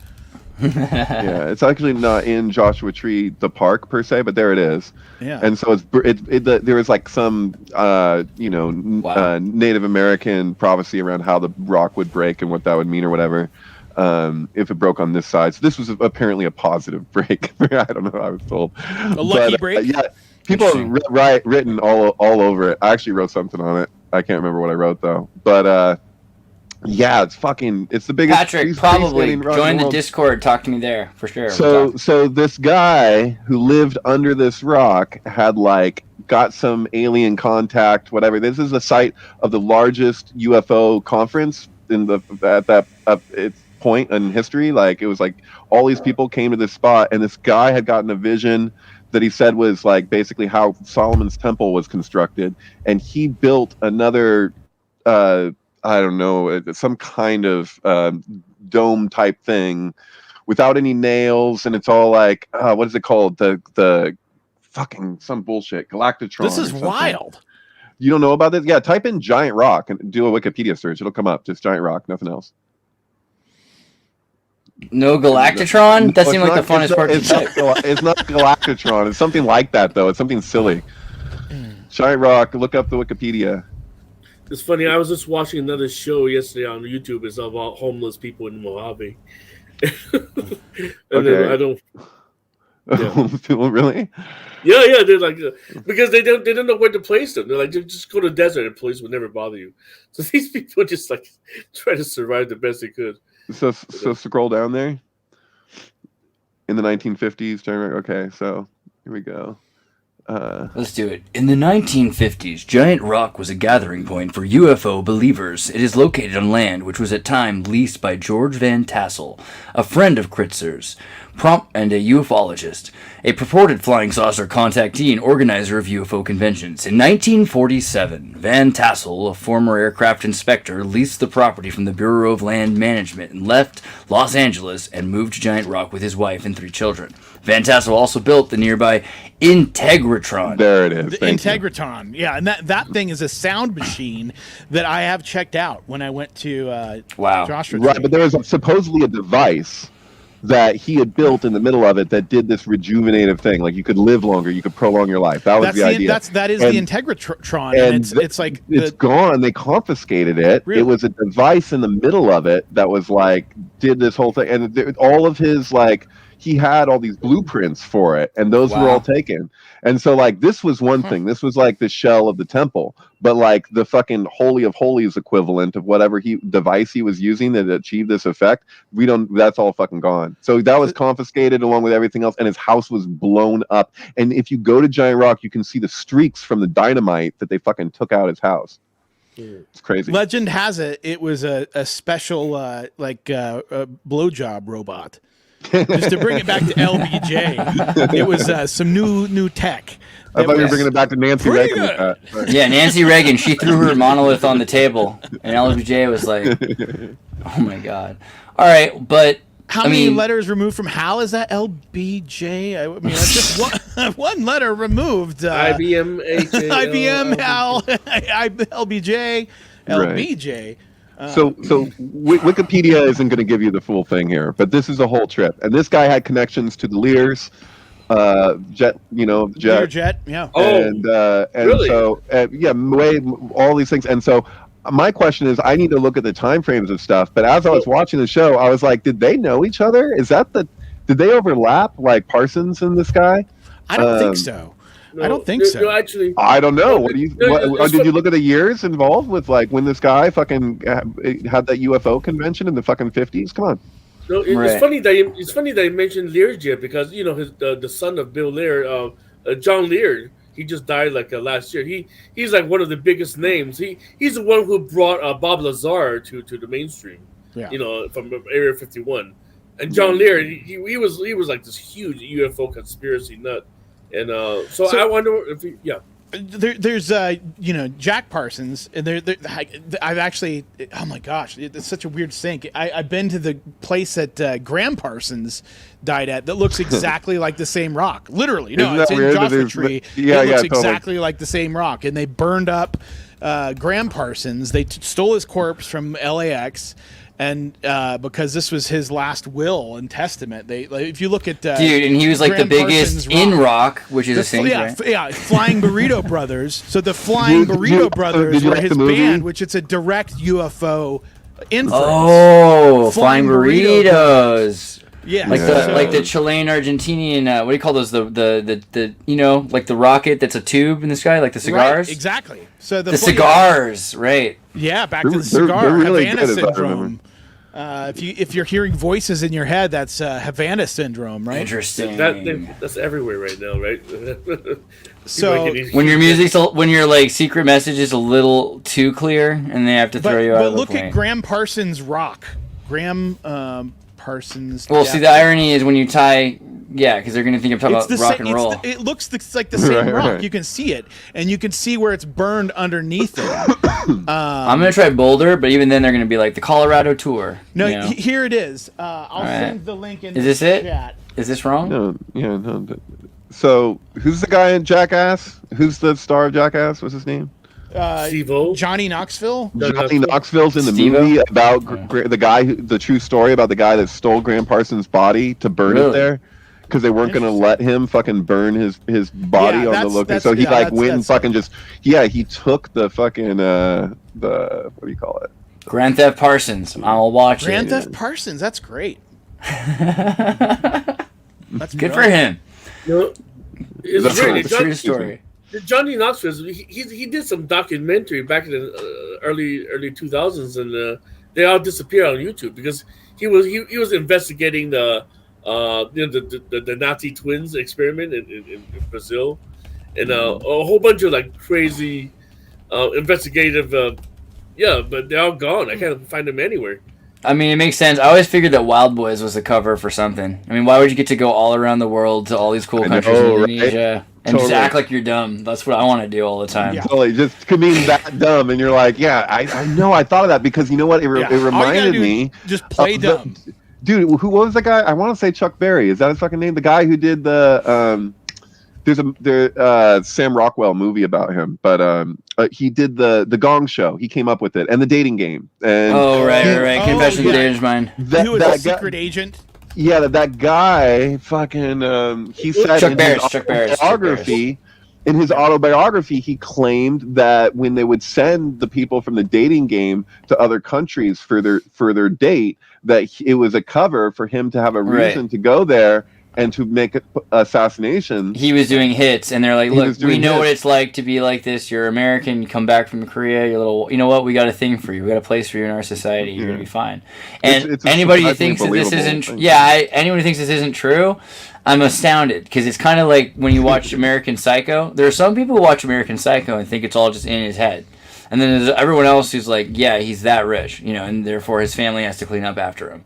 And you got to know the difference. And here's a guy who literally was able to tell everybody after a certain date what happened, and it was his best cover story, is they just think he's ridiculous. Wait, Andreas, you're not saying that like that whole thing of that he's got to return some videotapes is implying that the whole thing is in his head because he's been watching a lot of videotape movies? That's what so I talked to a girl once who literally bellies that. So Yeah. we got to take it back to Strange Angel. Kind of freaks me out. There are actually people out there that believe things are happening the way they're told, and then that just allows society to keep going. It's amazing, Hey, are there Jack Parsons books that aren't available online? Because I saw some Jack Parsons books when I was in London at an occult bookstore, and they looked like really fucking cool, but also really expensive. And I'm pretty sure that everything that was there is available online. Is there like what about hidden Jack Parsons stuff that you can only get in not physical that form? Not that I know of. Yeah, I mean, like, that's the sad truth, is that probably most of his notes were co-opted by Caltech and taken by this CIA or or well, whomever. that's the thing, is I'm talking about that other guy at fucking Giant Rock, and they just blew everything up. Right. And then I'm like, speaking of Caltech, one of the people that wrote for Strange Angel, I did some notes here. Dagny Looper is her name, and she also did stuff on that movie The Resort, which the guy that he also did Palm Springs, but the Resort is a really interesting show on Peacock that this same lady Dagny Cooper, she wrote a couple episodes. Looper, and she did she graduated from Caltech, but she did a number of episodes for Strange Angel, and so there's a connection with the guy Andy Sierra who did. He did The Resort as well, and he also worked on that show Lodge 49. And so he did Palm Springs, he did The Resort. He kind of was the creator of The Resort. The Dagny Looper also worked on Strange Angel. But so Palm Springs was brilliant, by the way. That's a great movie. And it has to do with time travel. So does The Resort. And dude, Andy Samberg, I'm gonna watch it. Just a last name Looper is a time travel name right there. Exactly. That's pretty. Exactly. What a trip! I didn't know that Looper connection to Palm Springs. Great. There is a couple of things. If you go to archive.org, I think you want to check out the Robert Anton Wilson New Inquisition, which he talks a bit about some of the text. But basically, long story short, from what I remember from my grandfather, is that everyone thought rockets were silly, and all of a sudden, that's like the mainstream suit wearing thing to do, right? So this guy comes in with his Chinese magic, playing around with firecrackers, and they're like, that's crazy. And then he says, you know what, let's just get it to work and show them. When that happens, everyone and their brother slaps rocketry under the name of their company, even to the point that Lockheed is, and Lockheed today with the logo. Let's look at that logo. And you know what, I think this one character that in Strange Angel I really want to look up is his benefactor at Caltech. Played by played by that old guy in Eyes Wide Shut. How base of a logo is that for an engineering It company? looks like it's very close to the universal or the unicursal hexagram. Right, but it's a broken pentagram. It's actually an M. It's made of two separate triangles that are open. They're two separate compasses, and so they're compasses that are interjecting at was it 45 degrees or something like that? Well, it's skewed, but yeah, it's basically a pentagram that's not closed. We're talking about right. It doesn't have that bottom. Yeah, I mean, what's funny is that it doesn't even have to look like anything related to Lockheed Martin, right? It's just like this shape, right? They're like, it's like a star. It's part of a star, but there's like shit's. I guess it's supposed to be. Is there anything tying Lockheed Martin to Martinist orders of any sort? No, go to the streets of Washington. Look at the layout of Washington D.C. It's a broken pentagram too. Sure. Right? Everywhere you go. But so the pentagram is his patent. He needs it so that you can get the fuel into the shape that you want it to be. If otherwise, the fuel will become solid. In the show, they talk about how he's looking at a demon on a roof and he realizes that asphalt is the intuitive substance that he needs to use because it can go from solid to liquid to solid again. I mean, it seems like every step along the way, Jack Parsons is using his intuition. Do you think, what do we have from his notes that look like that's true, though? How do we know? From what I understand, like a big thing going on, like there's this autobiography of a yogi, which is connected to the Self-Realization Fellowship. Wait, pull that back up, because I always forget the name of that guy, and I have that book, and everybody I know does, too. Yeah, Paramahamsa Yogananda. Dude, dreamy eyes. That's what I like to call him. All right, keep going. But I mean, as opposed to a lot of people who are maybe like brought in under, like, Parsons was an outsider, and so I guess the reason I bring that up is because it was he was kind of doing his own self-initiatory work in a lot of the things. He wasn't under necessarily this wing. He was kind of a wild card and an outsider. So I think, dude, I have to ask you, Zach. You went through LA. Did you go to the Fellowship Garden? Did you go to that guy's place? I feel like I read. No. I've been to Manly P. Hall's. Like, okay. I went to a sound bath there. Yeah, dude, but that garden was voted in LA to be the #1 place in LA to do LSD, like multiple years in a row.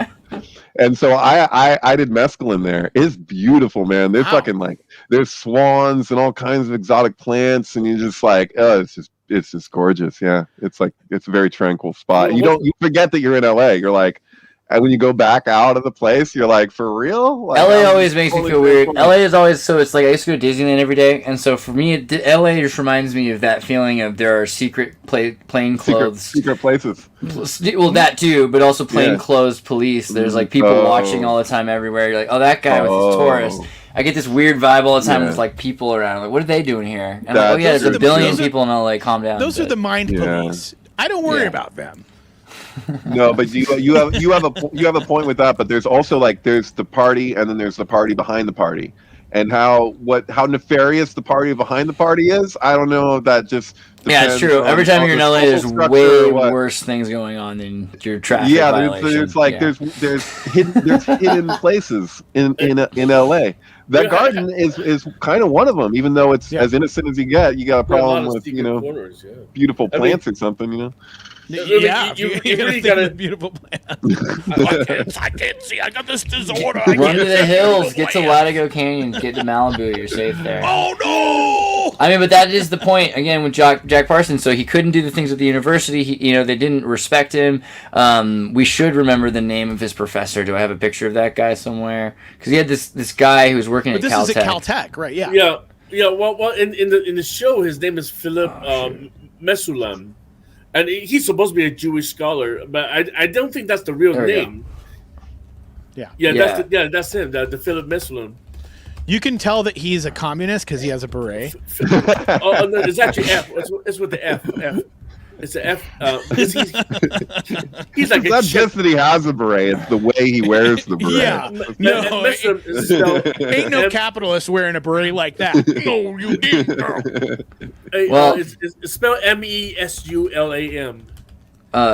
Say it again. M-E-L-A. Mesulam. Mesulam.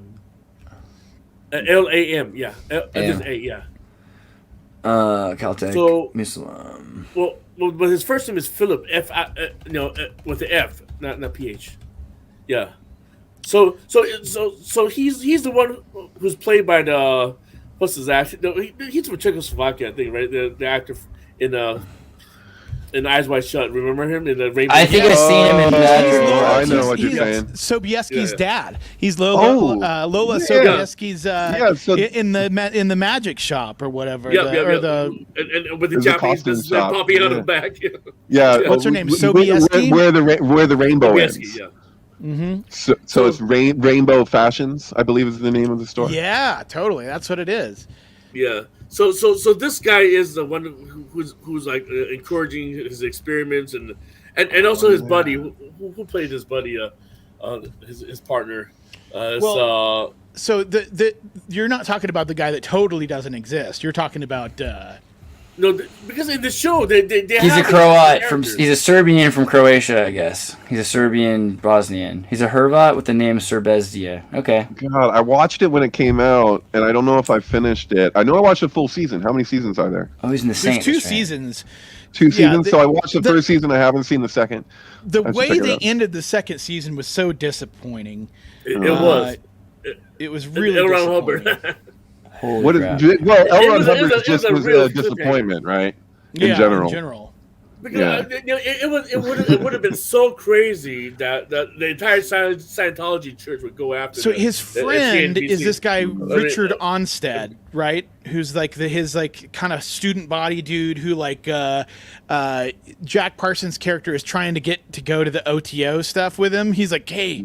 I found out about this weird club from my strange, kind of gay neighbor. Maybe gay, maybe just weird, maybe just like a magician. I'm not sure. And so, the guy that looks like Egon, right? He's played by Peter Mark Kindle. He plays this character, Richard Onstead, who also goes to Caltech. And he's like the voice of reason in the show. And he's like, come on, Jack. Right. I know you may have taken peyote in the desert or whatever, but we've got to build a real rocket. And, Yeah. It's kind of contrived, isn't it? But kind of. Well, I mean, you got people that it's important to remember. People thought rocketry was Yeah, Chinese. They thought rocketry was Chinese, black magic, hocus pocus, nonsense. That is fundamentally the way people looked at it. They were racist. Black cats made No, by the because- Chinese. And the main guy that at Caltech they're working with is this Chinese scientist based on one of the most important Chinese rocketeers, right? Yeah, he's actually the god. He's the father of Chinese atomic bomb. So the FBI was going after him, and he went back to China. And he built the atomic bomb for the communists. So Oh, really? Wow. Because Yeah, everyone yeah, treated him he's like crap. Yeah, exactly. He's What's like, his "Forget name? I'm big trying to Africa." find him. But his real name is not Gui Cheng. His real name is let's see, father. If you got a father of Chinese atomic bomb, Oh, shoot. I almost closed it. Father Chinese atomic bomb. yeah, it's actually they did two- Chong Song. You say it. but that's another guy. The other guy is his last name is Xuesen. Xuesen. Yeah. So yeah, that guy. That guy Wow. is that guy will work with Jack Parsons. He's got Paris right on the map. He's like, look how good we are at this. We The, can go the all the French way. connection. There it is. This ICBM Paris, So But yeah, see, they tried to kick him out. They didn't like him. They didn't trust him. He could have been doing this for us, and then eventually, he was, and then he goes back to China, where at least they respect him, because at the time, they weren't taking him seriously. They weren't taking Jack Parsons seriously. They weren't taking the technology seriously. We were in a major rut. People were obsessed with propellers still. And this is also why jet turbines became super important. And hey, much respect to jets, because jets can actually help with a rocket jet. Just so you see the difference between a jet and a rocket, because they're very different things. Show you the mechanism, jet versus rocket. There you go, jet versus rocket. The rockets go back to the V1. Right. You know, the Germans and the Nazis developed the V1. Well, they actually go back to Tartaria. Like, you've got this idea in ancient China of using chemicals to have solid state fuel, and it produces an what do you call it? An implosion, which sucks oxygen in, and then that creates this fire and creates this pushing out the oxidizer pump. Whereas a jet propulsion, you have a bunch of these rings, right, which have air, and they trap air and they pressurize. They're pushing air in. As the air is pushed in, another one of the rings closes behind it, and then more air is pushed in, and then that closes behind it, and then by the time it's all at the end, the other side opens again, and it's just spinning. And it's like a spaghetti strainer, but it pushes air in. How a heat sink works, right? Yeah, it's pretty similar actually. We have jets on heat sinks now. Actually. So the fins. Because they have to do with like the whole piece of metal and like what it's like how it disperses heat. Yeah, people literally do this. This is kind of a joke, but they can make smaller ones than this that are vertical. I mean, and the thing is, it will have a whole lot of air pressure, so you also have to be careful on like the pressure that it causes on a material. But they even do things now with in front of jets. They shoot lasers and they actually burn the air in front of the jet so that it's being sucked into a vacuum because there's no air in front of the plane, which gets rid of turbulence. And so there's a lot of things that are going on with jets that wouldn't have been possible if they hadn't just said, "Hey, screw you, Jack Parsons, and your weird ideas." Yeah. So that's some weird outsider tech stuff here. The thread continues. It's not the circle has not been broken as far as the weirdos weirding with some tech stuff. Yeah, and you know that the very opening of the very first episode, Jack Parsons was reading a comic book, a fantasy comic book. Remember, it opened up with a Chinese warrior was hunting down a tiger. Remember that? That had to do with the moon too, right? Right. Yeah. So basically, it's all connected. Like I have my little moon rock here. Is good luck. It's from a meteorite. Are you sure that's a moon rock? wait. I didn't mean to. Hold on. Show us again. Remember how they say they got the wrong. Oh yeah, my mom has some jewelry that says they're moonstones too. I know what you mean. It's from NWA, like with Eazy-E and stuff. So okay, all right, yeah, they probably went to the moon for sure. That's legit. Okay, but wait. So Jack Parsons comic book. I don't know if I'm gonna be able to find, but there are comic books that talk about Jack Parsons. And I know that Paranoid American's gonna have a series on that. But it's fictionalized for the series that he's going through that 66 cents. Yeah, I'm trying to find the name. I don't know if that's a real comic book, that one, but our friend has a real one. Yeah, right. Yeah. Well, let me see if I can look it up. But anyways, I think that Jack Parsons, Jack Parsons, he was actually in touch with Werner von Braun. Did you know that? They actually exchanged letters. And the CIA or the OSS came to bother them. They're like, dudes, why are you talking to this German scientist? Now he's building rockets for the Nazis. Yeah. And he's like, and that's the only reason that Jack Parsons got hired, because the government was like, well, we can't be like not racing against the Nazis. Totally. Yeah. So it gets kind of twisted in that way, because then when you look at what ultimately happened with a lot of that, like the not just jet propulsion, but what they learned about aerodynamics and everything that went into the space race is so crossover straight into missile technology, weapons of war, totally tied together. And so with obviously, Eddie, you're very hip to this. I think we all are, but like the Project Paperclip stuff is really like revealing in that particular way, because it's like, well, we came into this thing with the best intentions, but we stared at goats too long. Yes, I was gonna say, there's the men, men who like cuddle up with goats, and then there's men who stare at goats, and the ones that cuddle up with goats, it's intimacy that they're missing. Speaking of goats, look at the FIFA just ended, right? Go to Messi with the goat. Wait, FIFA, Messi, goat. What do I do? Do I type Messi? Look at the pictures. Look at the pictures. Okay, one second. Look at images. This guy's a straight up kissing up the goats like everywhere. Well, let's see. Is this a goat? Is that what's he doing? You just need to type Messi and goat. You're talking about the greatest of all time goat? Well, not like like the crazy. Makes his goat case with elusive title. What do I push this? No, I typed in goat. I did. I typed in Messi goat. Messi and goat. Yeah. Okay, Messi don't forget goat. about FIFA. But not Fifi and Messi goat. Whatever you do. Did you type FIFA? Fifi? I get rid of his messy goat.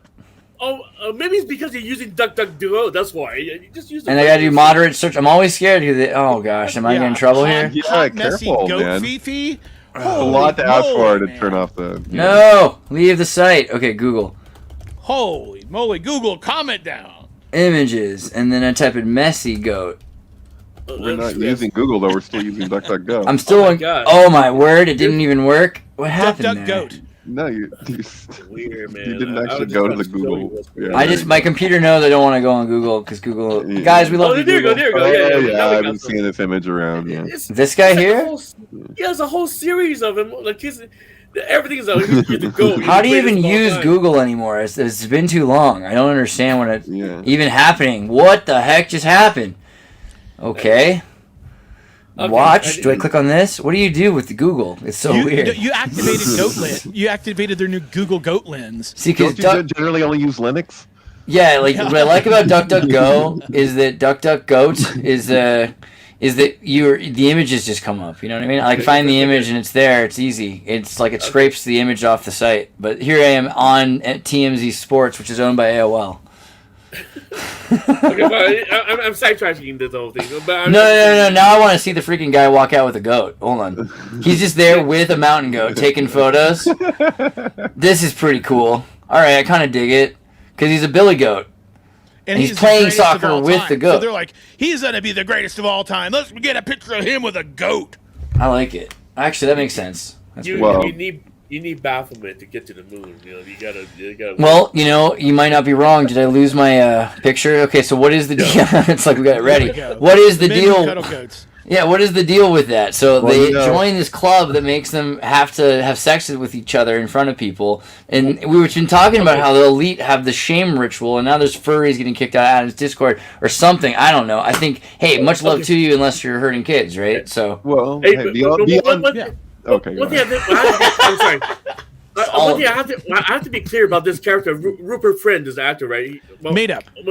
Yeah. So Ernest is the this character. is all CGI. No, This is actually Jack Parsons' alter ego. It's not a real person. That's but yeah. it's a magician side of him. You know, it's a guy who's into the rituals and into Yeah, the right. It's the fear associated with the it's like this. missions. Yeah, right. And so it's kind of this like faggy relationship that they have a little bit. Could you call it anything else than that? Jeez, no, it's okay. Well, I know I used it earlier just in context as somebody to say was not anyway, whatever. It's a little platonic. It's a little. There's Right, a little no, more to it. For and, sure. and it's But- and even to this day, like in the modern show, like the relationship is weird because it's like that character is screwing up stuff with Jack Parsons' wife, and he's also like taking him to these like weird, rituals where like guys are. There's all sorts of stuff going on. Some It's things a that little would freaky. make you uncomfortable. Right. Here's the thing: is that Jack Parsons blew himself up. Allegedly blew himself up. I mean, he Oh, definitely I got. was gonna say He definitely blew got himself. Epstein. He Epsteined himself up. I believe was the. Yeah, but- It was Mercury. I and thought you yeah, had I to guess take out that's- a rib to do that. Yeah, the idea that Jack Parsons was this idiot who blew himself up kind of bothers me. I think that's the biggest problem with the show is that they really lean into this idea that he's just haphazard when Right. it's not like that. It's more Totally. likely that they took him out when they got his research, the same as they do to everybody, and that's when rocketry became mainstream when it was owned by the government for the military. But the only character that got blew up was Ernest. Ernest was his alter ego. It got blew up. Remember that? In the show, yeah, that was Yeah, like it- the end of the second season. He blew himself up. Well, Right. well, he was in the middle of the party. That was when everybody heard the explosion, right? So Yeah, I It's mean, why if somebody has guns, they're like the easiest person that you'll be convinced that they committed suicide, because if they didn't have guns, and you're like, well, what the fuck? But if they're a gun person like Hunter S. Thompson or something, it's like, oh well, obviously. I mean, the guy was surrounded by guns. I mean, what do you expect? yeah. So this is what I've been alluding to all this time, right? Okay, okay. So since we got into the subject of Jack Parsons, I wanted to. Well, I think I brought it up in the last episode, but if you really look at what's going on right now, we know, Werner von Braun already brought up, the other rocket man, Elon Musk in his Project Mars, the technical tale in his novel, right? So basically, this is a whole circle of science and rituals. I mean, these people are magicians. I mean, we're talking about even Wernher von Braun coming to America. I mean, he got entangled with this whole situation, building up NASA as a front. But behind, we got L. Ron Hubbard. You guys remember this guy, Russell Targ? Russell Targ, yeah. Russell Targ, he talked about the only I way. have his app, his ESP app, which I use actually pretty frequently.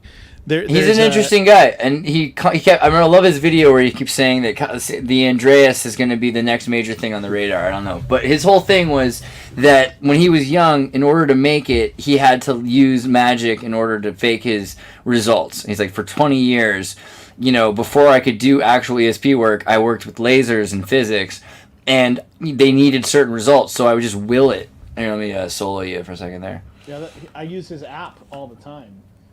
Yeah. So I mean, there's a lot to be said there's a lot to be said to this, because so many of the scientists do this, and all of a sudden became not okay. Like 118 element fake is the fun story about the guy who created element 118 and didn't. Right, there was this scientist who tried to invent californium, and he just faked it, and he gave fake results. And a couple of years later, they finally admitted it. And in the meantime, other countries were like, Iceland was like, we have 118, and we did it a different way. And they're like, no, you didn't. Like, what do you mean? Well, we did. No, we did it our way, and we tried your way, it didn't work. And they're like, Shut up in your face. What? Yeah, it's Shut like up when in you, your face. It's like when you drive into an intersection into a red light honking, so everyone's confused for a while and doesn't know whether you did it or they did it. It's like that. But yeah, I mean, this is an important scenario, because for a long time people just believed whatever they were told with science until people started checking it. That's how they do it in India, and it works. Yeah, of course. Yeah, that's how I do it. I was talking about me earlier in Santa Monica. Are you kidding me? Oh, yeah. Really? Oh, wow. Yeah. I didn't know you did that. One of that Albertsons. God. Andreas, look up the Bob Lazar's element 115, right? All right. And while you're doing that, I'll just say there's interesting stuff with Parsons and 47, and you have that's the year that Crowley died. 47's the year that Roswell happened. So Bob Lazar, he's got all these interesting. Well, and I really take to alien scientists, and Jeremy Reese has basically debunked everything about Bob Lazar except for the important stuff to me are. The military probably still used him as a disinformation agent, whether he knows that or not. He probably doesn't. He's probably giving half of the information that's true so people know what's going on, but then it's fuzzy so no one can work on it. And Jeremy's done, amazing deep dives into what element 115 might actually be in terms of what can be created. Because there certainly is things like helium-3, right? The Nazis had helium-3. On the moon. Okay, I want to know, why did they change the name from Pentium? What was the original name? And then they changed it to Moscovium, right? So why did they change the name of element 115? I think the reason was because the people who were able to stably produce it and had produced it first produced an example of an element that is called 115 because it has to do with the atomic mass of 290. Was a Russian scientist named after a Russian scientist who worked on it most of his life. They beat the Icelanders because we lied to the Icelanders about 118, and so for the last 6 elements that they were working on. It took like 10 years after 1999 for people to start admitting. Dude, this is like in the occult world. This is the equivalent of fucking Kenneth Grant. Yeah, where you're just like, dude, you just fudged the gematria and it fucked no one. And people have been building off of it, right, for fucking years. And they're like, oh, there's a syntax error here at the beginning of the equation. Yeah, you got to watch Bobby Broccoli's video, The Man Who Tried to Fake an Element. It's actually a fascinating look at how they got away with it for so long. And basically what it was a lot of the scientists were out of the lab for spring break. What you got there? Sorry, I didn't see that. Oh, I just happen to have my copy of Kenneth and Steffi Grant's Hidden Lore, which this is a very rare Yeah, the thing is his books are worth a fucking fortune, aren't they? And then you'll be going through them and you're like, wait a minute, this gematria doesn't follow. And you'll do it and then you'll redo it and you'll keep looking at it and you're like, wait, do people just not do the math and they just like keep reading. The thing is, I'm you like, can I'm always sorry. do the math a certain way, and fudge the numbers to make them work for you. That's kind of that is the point of element 118. Right, but it's like there's differences. So like some people, like, you'll set up like the foundation of the thing, and then you're building off of that. And if the foundation is fucking doesn't actually follow, then you're like, what the fuck are we doing? Because we're like 50 steps down the road from that first step, and you're like, dude, this whole thing fucking falls apart. It's like a goddamn Hitler speech or an Obama speech. This- Or a Kennedy speech. This doesn't look like CERN. Tell me this doesn't look like CERN. Oh, Hold on, there you let me, go. I love that image. I've used that in wow. collages. It's one of my favorites. And so Wow. that's the trick you can do, right? So here we have 6. If you do the same thing that he does there with the 8, and you bring them in, they can kind of like you overlap the Sephiroth. And there is a way with 8 trees of life all coming together at Kether to make it produce 72 Sephiroth total. But this is really Malkuth right here. Yeah. Oh, he has it now, cool. But there's a way that you can set that up if you flip him, where you put Keter in the center and you do with 8 instead of the 6, like he shows there. It's the same math, but you look at like Da'oth, like there's a thing that happens there. There's a differential, and that's what I think ultimately this is kind of speaking to. This is a lithograph print that Steffi Grant, Kenneth Grant's wife, did, which is what makes this book. Yeah, that actually comes from the Zohar, but in the Zohar, it's described visually, or maybe it was commentary.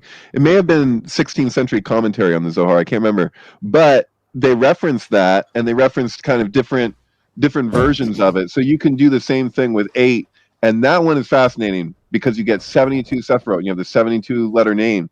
And then they each correspond. And then 72. There's the Shimhamfurish, Shimmy Hamfurish. So we found it. We were seeing. 72 intonation of Lucifer. You know that, right? Oh, right. 72 in the Goetia. The Klipo mirror tetragrammaton and distort. I like to imagine that these are the kinds of conversations that Jesus Christ himself got to enjoy with his friends around this. Well, Jesus would usually just be like, well, 72 virgins kind of trumps all that. So yeah. You know that in the English Gematria, Lucifer and Jesus share the same value. Does Jesus have red hair? That was Joseph, dude. That was the Scarlet Woman. No, that was Joseph's. He was like, yeah. Anyway, Zach, what would I do if I was going to share some links for you so people can find more of your content in the meantime before next time? So on Instagram, I've got my studio, Bright Star Studios, and just me, Zactron42. Instagram is a good place. I'm working on a whole new website. Got some different branding stuff I'm doing. I've also got. On Twitch, I sometimes go on there under Pterodactyl.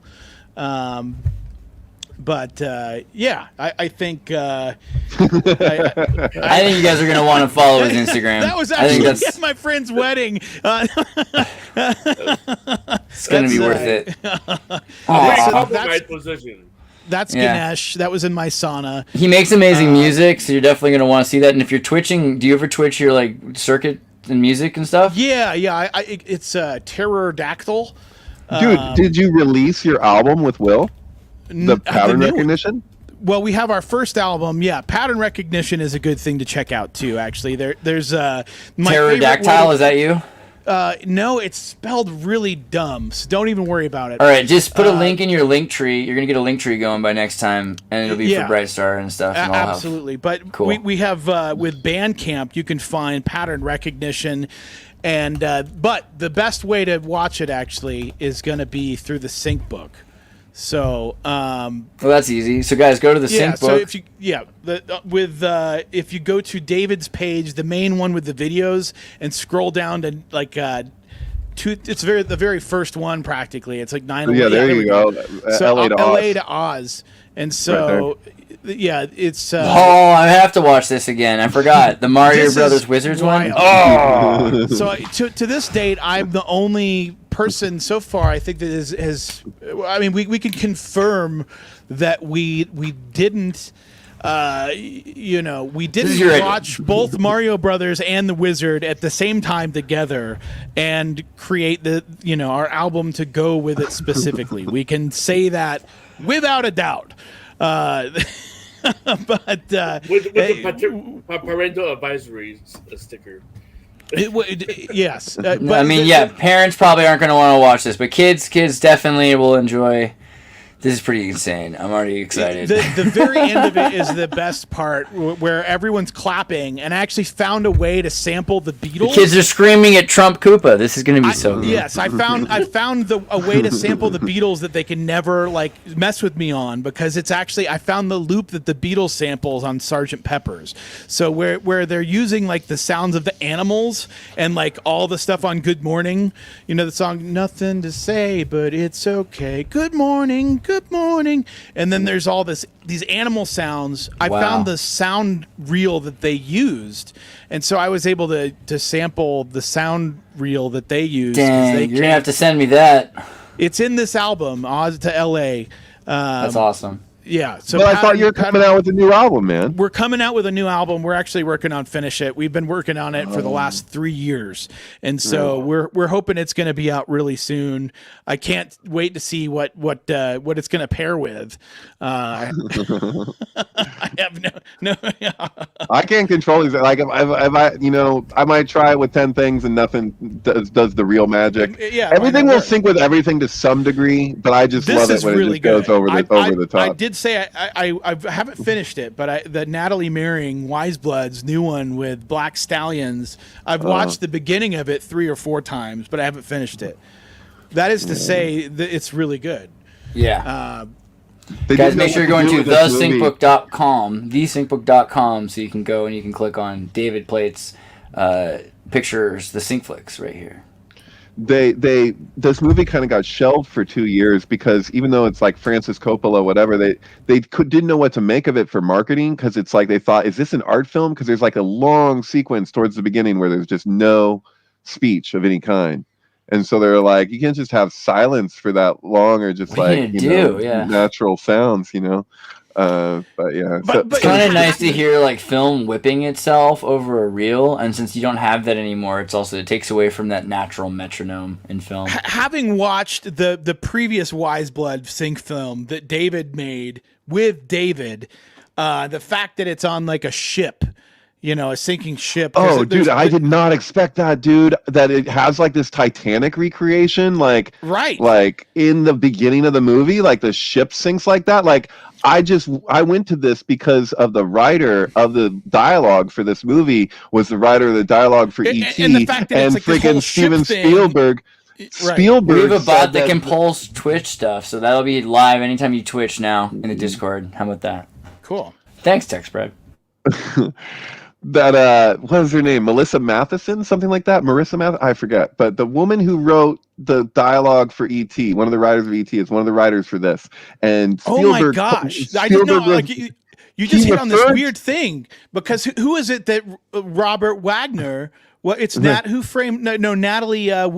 Natalie Merring is Wiseblood. I didn't even think of the Natalie connection. Yeah, dude, it's who crazy. framed Robert Wagner?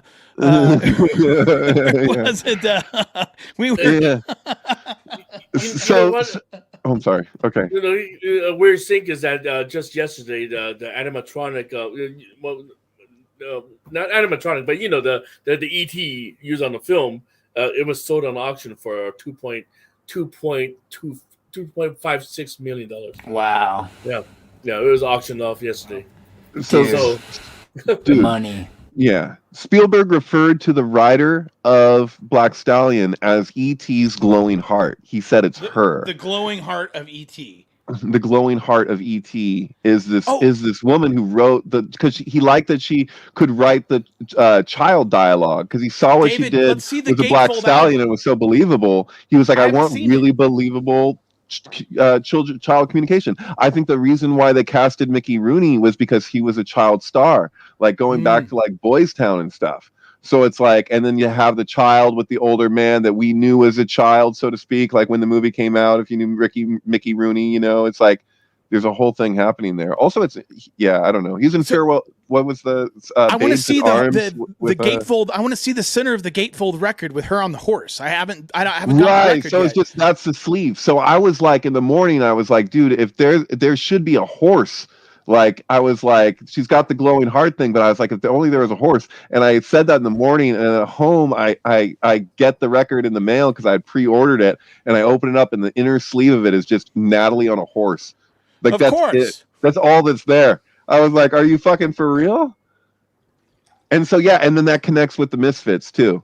So the Misfits and Titanic and this, they're like a trilogy because Natalie's on all three of them. She was a guest on Lana Del Rey's album Chemtrails Over the Country Club, with syncs with the Misfits with Marilyn Monroe. Which takes it back to the Kennedys.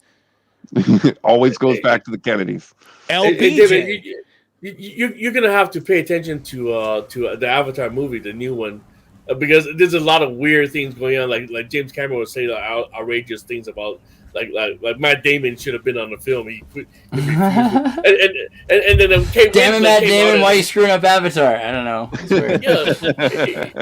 but just pay attention to what's going on around because all the actresses that he worked with before they all came out saying James Cameron was bullshitting this and that.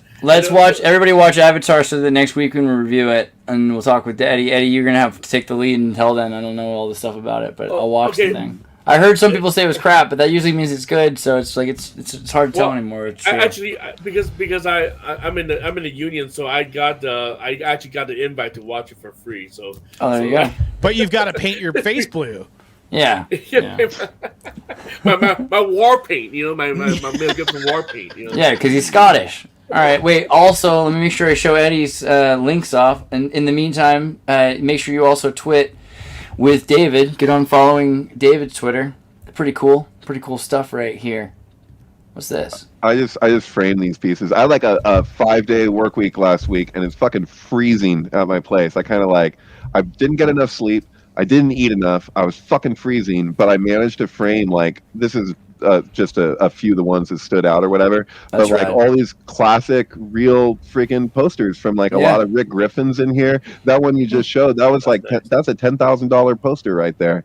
It's crazy. So you're gonna have to come dig through my parents' house and frame some posters before they rot. I'm pretty sure if I'm hearing prices like that, I know that some of this stuff exists over here. I have some comic books that are definitely I hate to look at them because I know they're in not great condition. It's tragic. You should be on a Pawn Star, You should bring these frames. I know, right? Or better, it'd be like Pawn Sync, Pawn Sync. Funny enough, this thing is actually connected to this thing. It makes it worth more money because of that'd be the best way to do it. How's Baruch? Baruch is his house his apartment is getting torn down. The whole building is getting torn down so they can put in a 16-story building in its place that might have one story that's actually for low income. And so I don't know if he's going to be getting any assistance with what to do about that, but he's an elderly man that's just losing his house that I helped him move into after I helped him move into the place before that too. So he was finally just oh, I finally found a good place. And now there was just a vote on whether to build these new houses in Santa Cruz, and that vote it's lost. Gonna be crazy. They're moving in double the population into these little compact things. It's super creep. In Los Angeles, they're doing some crazy moving all the homeless into the hotels right now. We got a new mayor, and she's fucking up big time right now. But anyways, so. Yeah. Okay. Yeah. You want to go through? If you have some time. Let's just really. We should do a couple of them for the love of God. Yeah. Oh, but by the way, just because you asked that, because I want to just say that he's doing well. He's very positive despite that. So he's just okay, see what happens here, But yeah. Good. Baruch, David translated the Zohar with him over years, and they've, he's an interesting. He's epic rabbi. Did some stuff. Yeah, epic rabbi. You met him briefly, didn't you? No. Oh, you didn't meet him? I feel like I met I'm sorry. Oh, wow. Okay, I'm sorry. Why don't you invite him on the show? I would like to hear. Yeah, feel free. I mean, he did an interview. I think it was with Doug for 42 minutes. Somewhere in our archives, we have that available. Him talking about Palestine and a lot of fun topics. That'd be fun. Yeah, we should definitely try to get him. That'd be cool if he's into it. Synchronous on Twitter. Make sure you guys go there. There's a link right here to the Facebook group, which we are in kind of a hiatus from, as we're both banned on Facebook for 30 days. Or no, I'm free again, so I posted a link earlier. That's right. Everything's okay. I got 18 more days. So 18 more days. But join the group. I okay everybody in, and then you guys can start discussing. I mean. At least Twitter, people are responding more and more now to my posts, so it's a good thing. But it's easier to discuss in group. As the only one out of 4 of us on Facebook, I just have to say it's been the best Facebook 14 days, 15 days I've ever seen. So you all are missing out. It's been amazing. Yeah, you really messed up. I mean, Twitter right now with the Twitter documents is amazing. Elon Musk is like throwing himself at the feet of the wolves. He's going to replace. I don't know. So things are interesting on Twitter. I definitely love that. He already wanted to have somebody in that place. He didn't want Right? to do Yeah. that forever. I like what it's like though, because Twitter feels like I live in like Pittsburgh in like the 50s or something like that. It's like a city, but it's like, it's a city that's on the edge. You never know what could happen. Yeah. If you very quickly become Cleveland, and fall apart. Right. It's gonna be great. I Shout out heard to Cleveland. I MySpace love Tom Cleveland. might be taking over Twitter. Oh, right here. There we go. There he is. There he goes. MySpace Tom. He'll be Well, taking over Twitter. you know what? I hate to do this, but like just to think of the sync right there, because Tom didn't run the thing. It was actually Rupert Murdoch the whole time. News Corp owned it. MySpace came out of Morpheus and Kazaa. Kazaa was this network that was a I free remember the Napster download. alternative. It was like Livewire. And what they did was I they used put to download from they Kazaa put all the time. They Kazaa put some was stuff. great. Well, what they did was, so this was made by the people who made MySpace eventually. And what they did was they installed software spyware on your computer that used it to use analytics, and they just this is before Facebook would spy on you. You got yourself spied on through Kazaa because it had like cookies that would like say, oh, this is the kind of thing you're interested in. This is your IP address. This is the other websites you're visiting, etc. And then eventually they figured the best thing to do was Web 2.0 it, put it into a cloud-based app, and control MySpace. And so Tom isn't even real, but who is? And all right, I feel better. I think I covered all that. I know Major Tom? he has a Taiwanese girlfriend. That much I know. He Guys, loves Taiwanese This girls. is I gotta go Major print it. Tom. I gotta go return some videotapes. I gotta go print a document for my dad. Right. So it'll be next week. Let's do this again, and we're gonna talk about Avatar and anything if you guys want in between. And then Zach, I think if you're free, you're welcome to join us. We'll see how it goes. If you want. Why not? I'll do it. Cool. All right. I'll We'll see you do it guys soon. live. Peace.